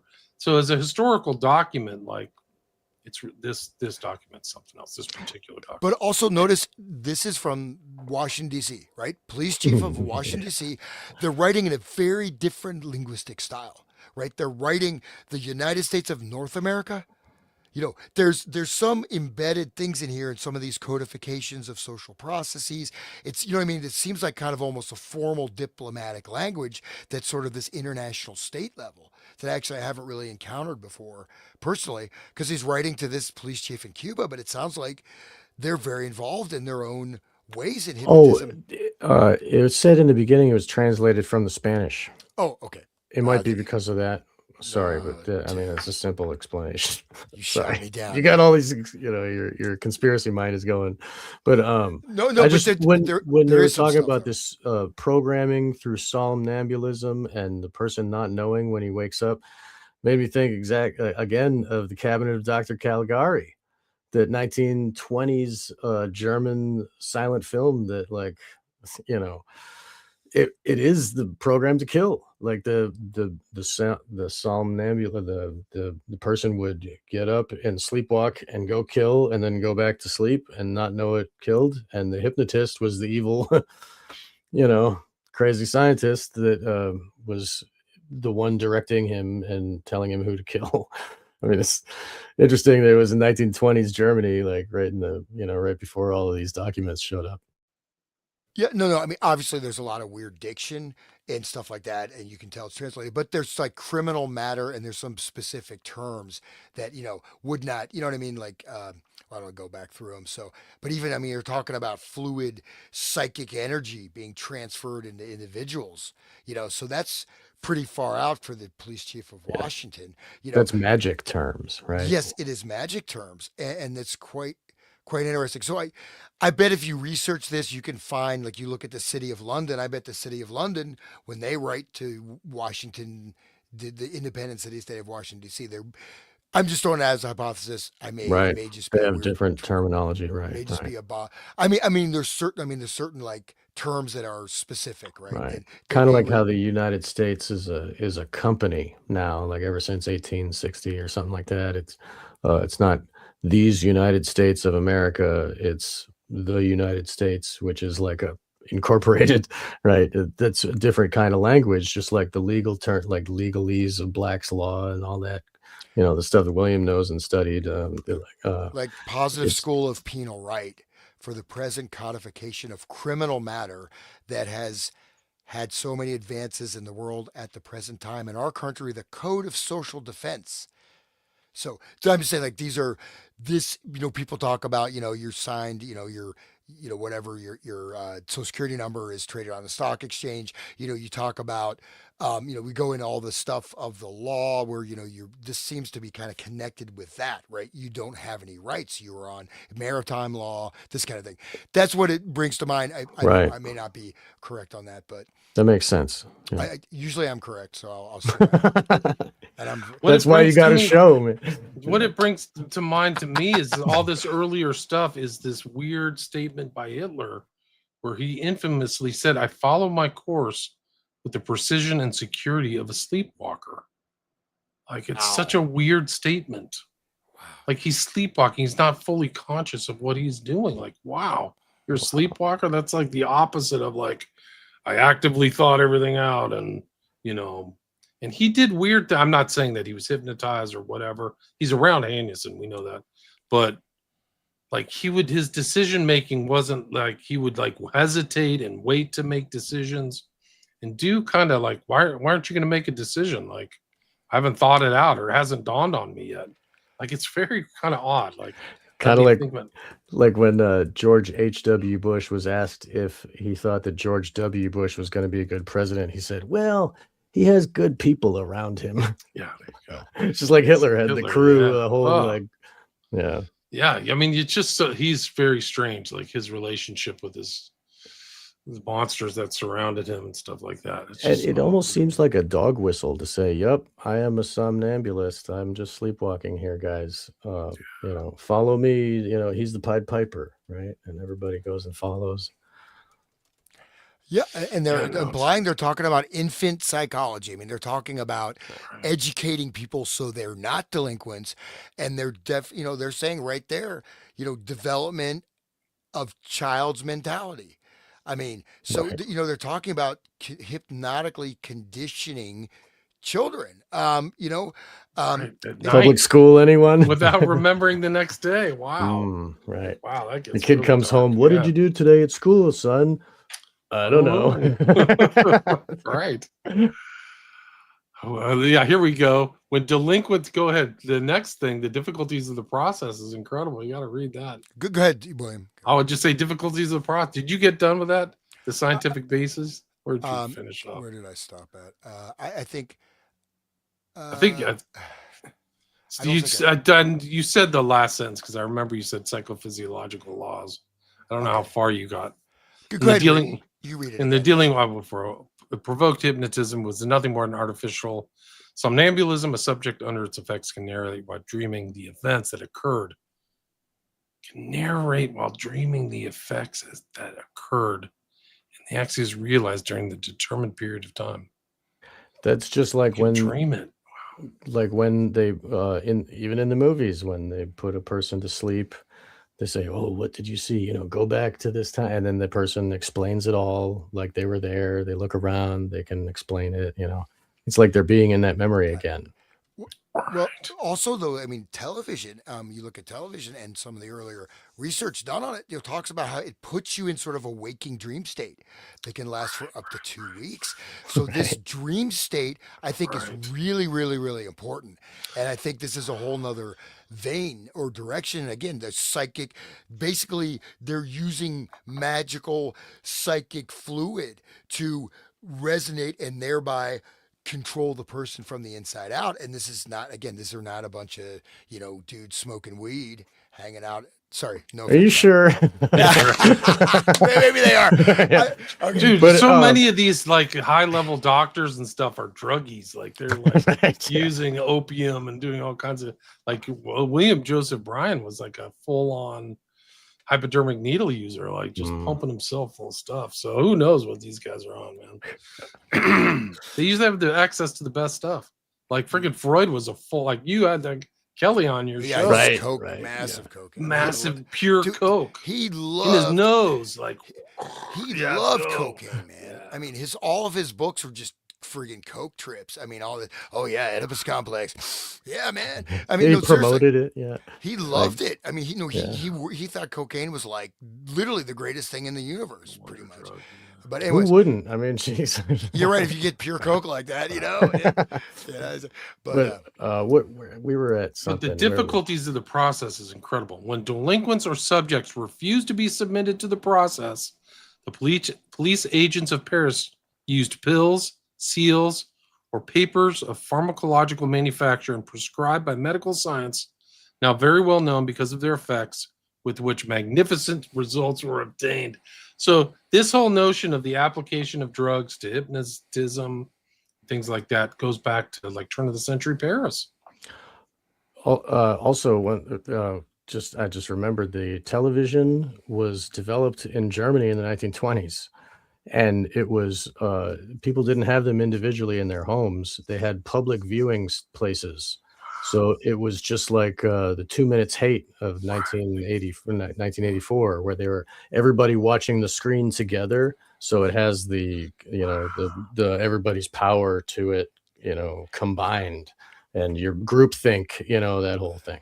well, I think the original developer of television was used it. It was supposed to be spiritism. You communicate with the other side. You Yes. communicate with spirits, and you communicate with the astral plane. It was looked as a window to the astral, actually. Right. And then it became an entertainment medium, but it was literally built to be an astral porthole. which is pretty The fascinating. the Wow. first thing that was transmitted on television waves is the Maltese cross. Hmm. Do you know Wow. that? Yeah. No, that's even more strange. Telefunken was the company, and Wow. yeah, I learned that from Freeman Fly years and years ago.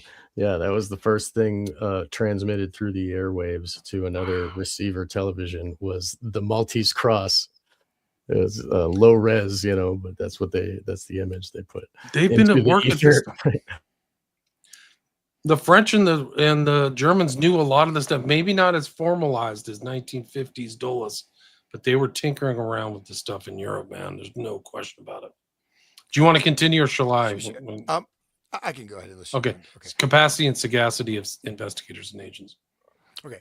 We already know that the sagacity of investigators, their worldly knowledge coupled with experience, the practice, and the psychological intuition develop perfectly in the exercise of its functions, induce them towards courteous, generous, paternal, and convincing behavior in order to gain the confidence of those who may not see in the police agent an enemy, but simply a guard of order, not capable of harming the moral of anyone without a justified cause. Okay, while they're drugging you,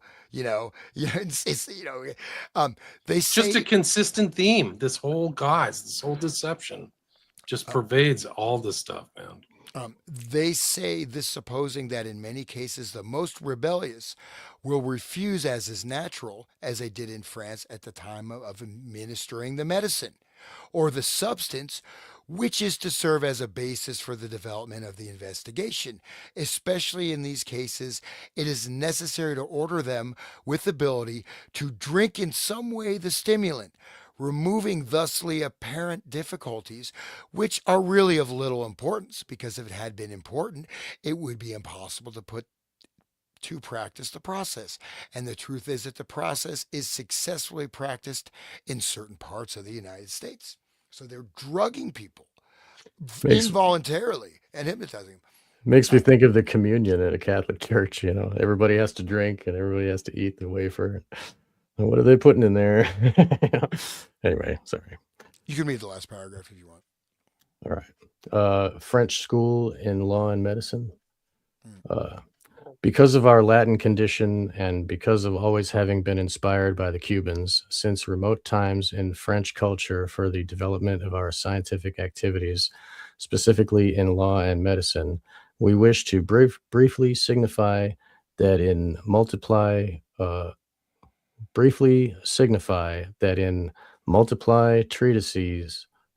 treaties published in that country since the middle of last century to the present about the organization of police forces, their functions, activities, structure, etc., as much in what is related to the agents of public order as in what is related to the commissioners and Secret Service agents or special agents, we have read with interest and processes employed in the persecution of delinquency in which scientific aspect from the medical legal point of view has always prevailed.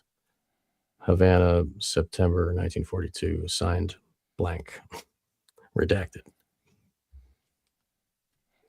So that's pretty Wow, another pretty good far document. out, Yeah, right? yeah. Pretty.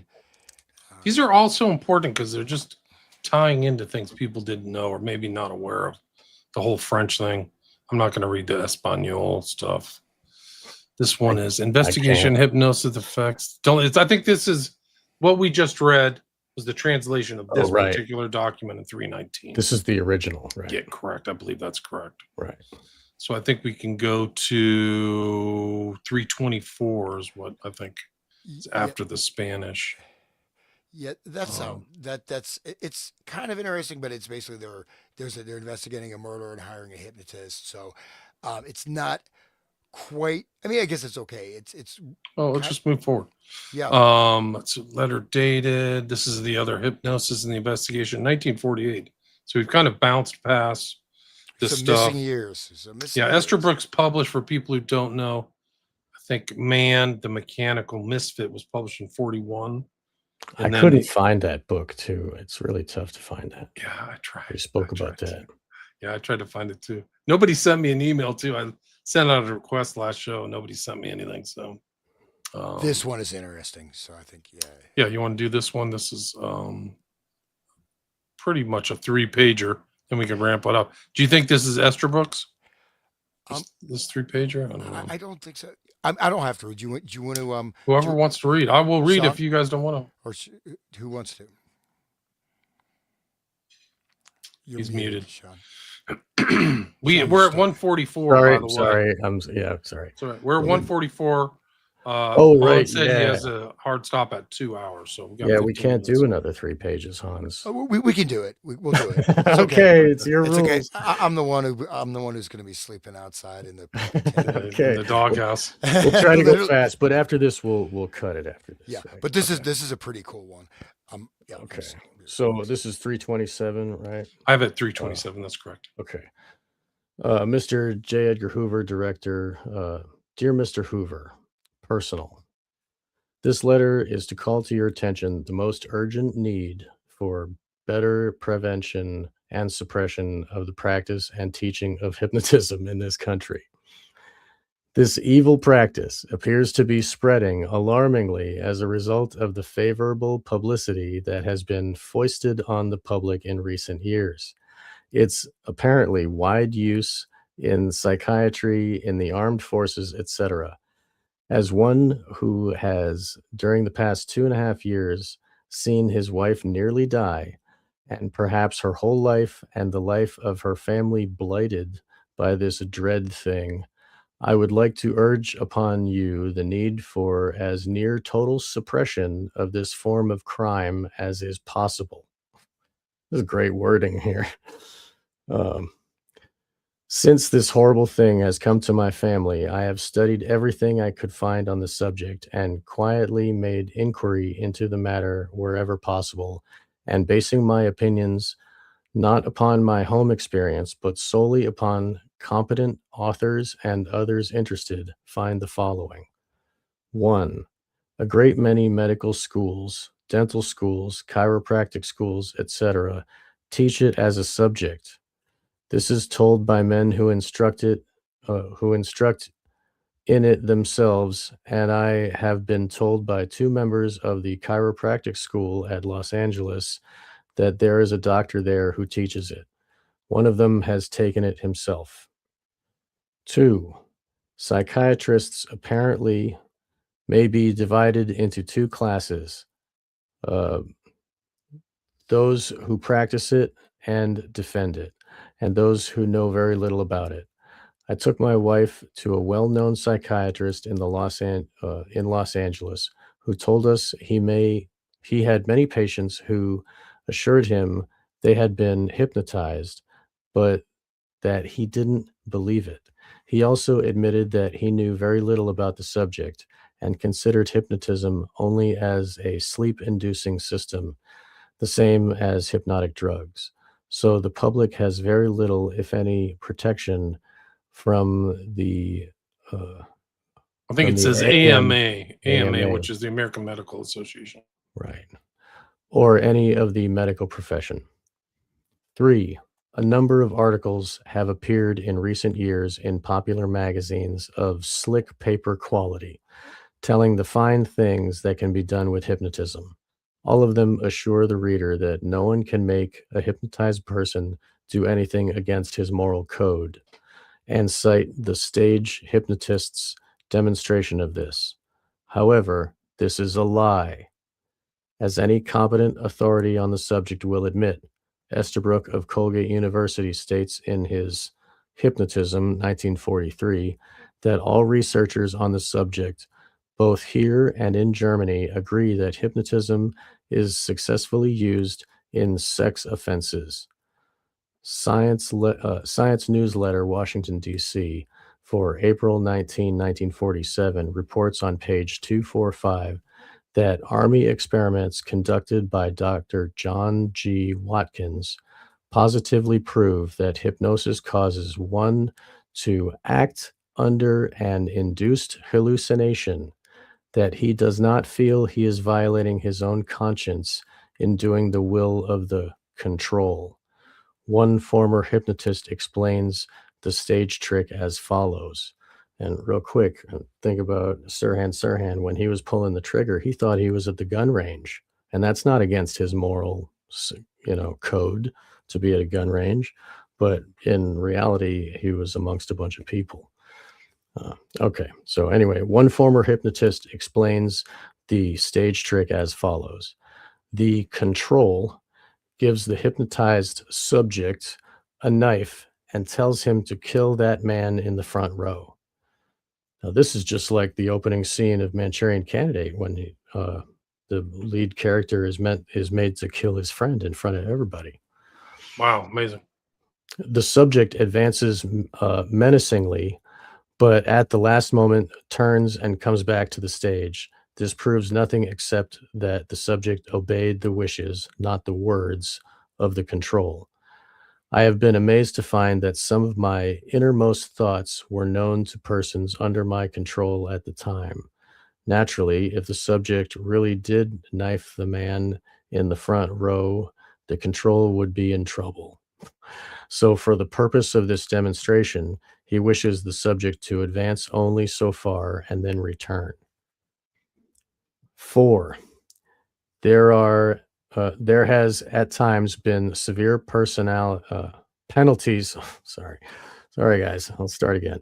4. There has at times been severe penalties, even death, to persons hypnotizing others in Germany, the seat of hypnotic knowledge in the Western civilization.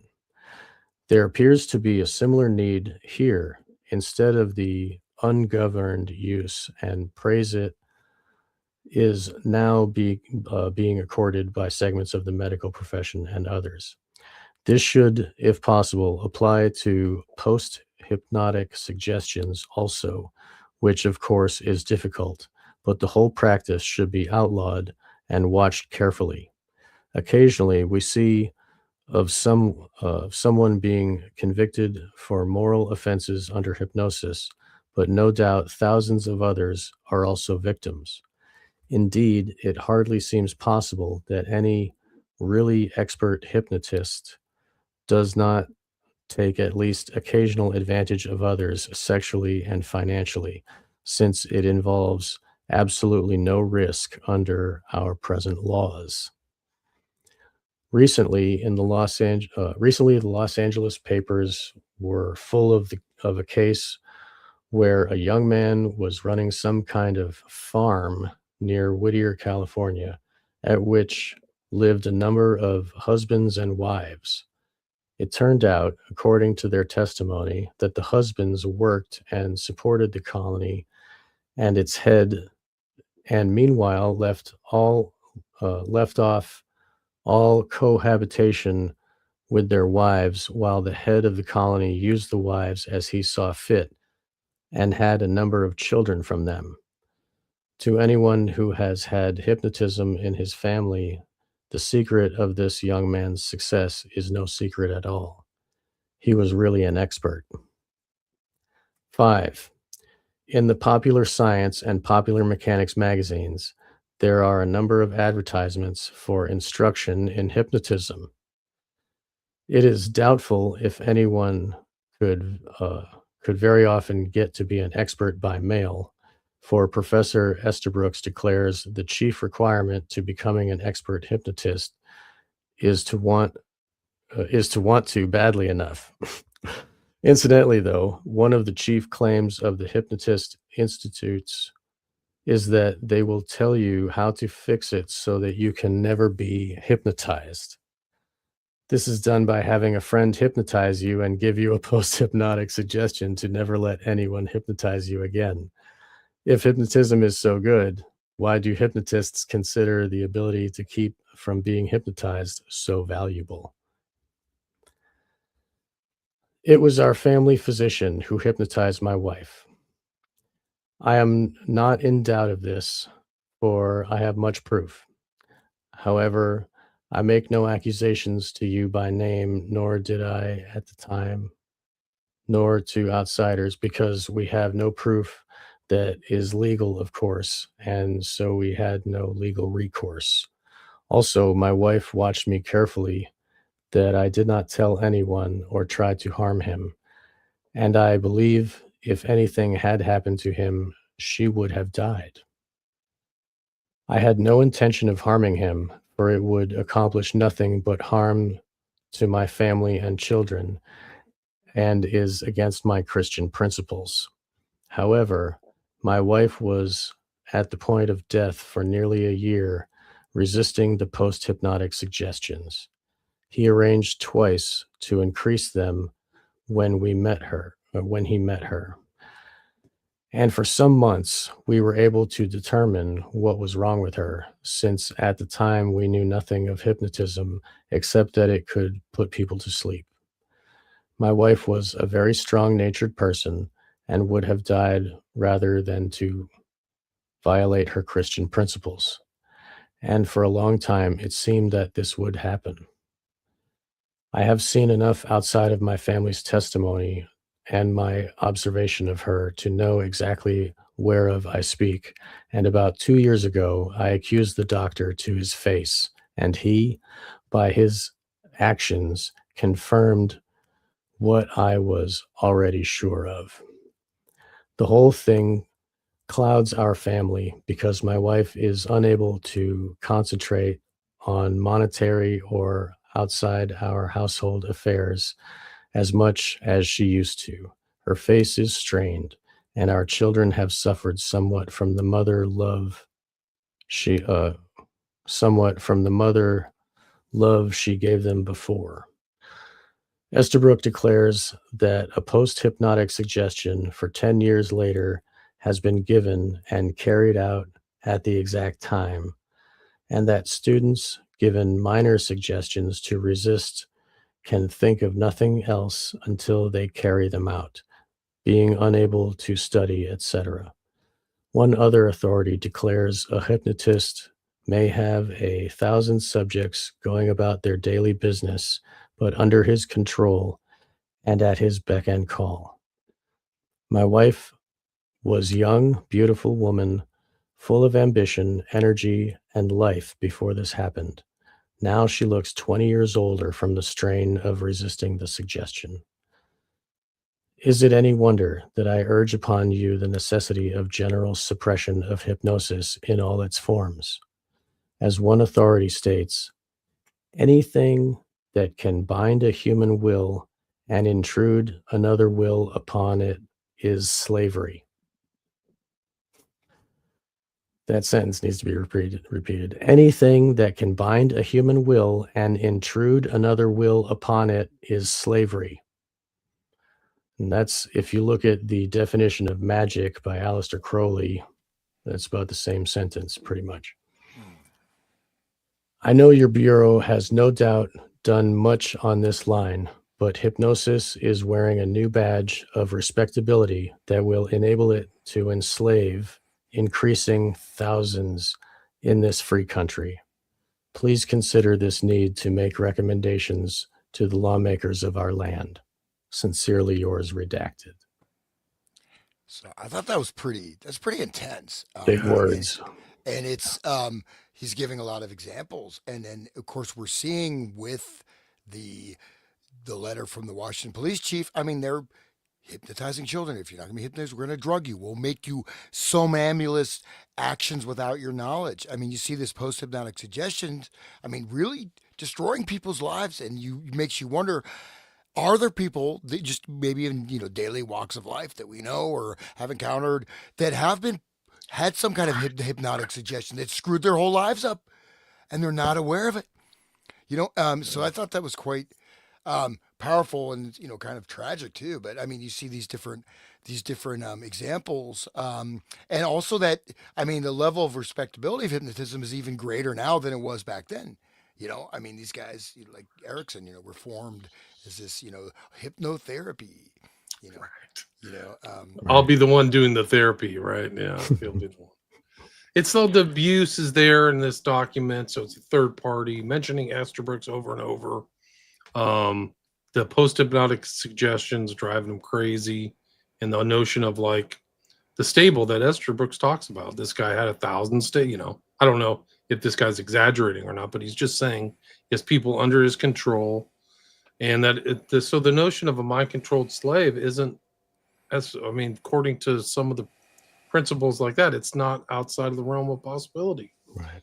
So I think that's really important. So The Black And Awakening, right? yeah, yeah, and in fact, just really creating, I mean, entire hidden networks, et cetera, which is being applied, and then having this sort of popular version of it in the magazines and this and that. And how do you know that the person hypnotizing you hasn't already been hypnotized by someone above them that's Right. implanting wow, these post hypnotic Fractal signals? layers. It's yeah, turtles all the way down. right. Well, that's what that was with that experiment, right? With the guy with the remember the battle number of Right. battleships, Right. you know. And I'll just read this one last one. I do have to bounce here, but this is Hoover writing back to this guy. Your letter dated October 17th, 1951 has been received, and it was indeed thoughtful of you to bring this matter to my attention. May I take this opportunity to point out to you that since the FBI is solely a fact-finding agency, and any information which we secure in our investigations must be admissible in court as testimony, it is not possible for representatives of this bureau to utilize any method such as you have described. Okay, dude. It's real funny though. I mean, the original letter with its strong wording, it assumes that Hoover wants to let the people stay free. You know, Right. this is a free country. We need to maintain the freedom and the alarm bells, but Hoover's like, it's not really happening. Don't look here. We aren't suppressing freedom. Please, you peon, don't talk to me. Yeah, Even though he knows everything, and that's the whole thing, is like he's totally gaslighting these people, right? He yeah, knows it all. He's known it all since the 30s. He's known it all for 15 years. It's like, what the hell are you talking about? We're just a Right. fact-finding agency. That's the same thing. Yeah. I mean, what facts have you really found? Right. Sean, you've got a friend here. You favorite uncle said, big fan of Sean shows with Carrie Olaye. Highly recommend them if you haven't seen them. So, Thank you. I am a big fan of those shows too. I've learned so much from her. She's amazing. People should check out her site too. She's on YouTube, Desert Bikini. And anyway, I that's think great. that one. What was the one that has a lot of those mind control victims? Is it the infatuation? No, it's the. What's the podcast that has a lot of? I think she's been on Imagination. Imagination. Emma, yeah, she's Yeah, I great. saw them. They got some kind of podcast award for 2025. Oh, really? Yeah, so I'll That's see great. if I can read. She's fully focused on SRA, and that's where I heard Carrie the first time. And she got some big award. I forgot who it was from. Spreaker or Spotify or something. They were in Vegas. Good. So, anyway, that's great. Imagination podcast with them. I'm sorry. Olahe was on there, right? Yes, that's where I found her originally. Okay. And she, her handler was Julius William Gates, who was Major General of the Army for a number of years. If you look up who that dude is, it makes total sense. Everything she says. She was programmed as a Habsburg unicorn, they called her. She had we did a show where she talked about how Eyes Wide Shut is legit. It's real. She had experiences like that, and she was even triggered by watching the movie. People should definitely listen to her. She's very knowledgeable, and she not only knows about what has happened to her brain, but she knows how it applies to the rest of everything else, and she understands about human sovereignty, and she's just phenomenal. Everybody should listen. Yeah.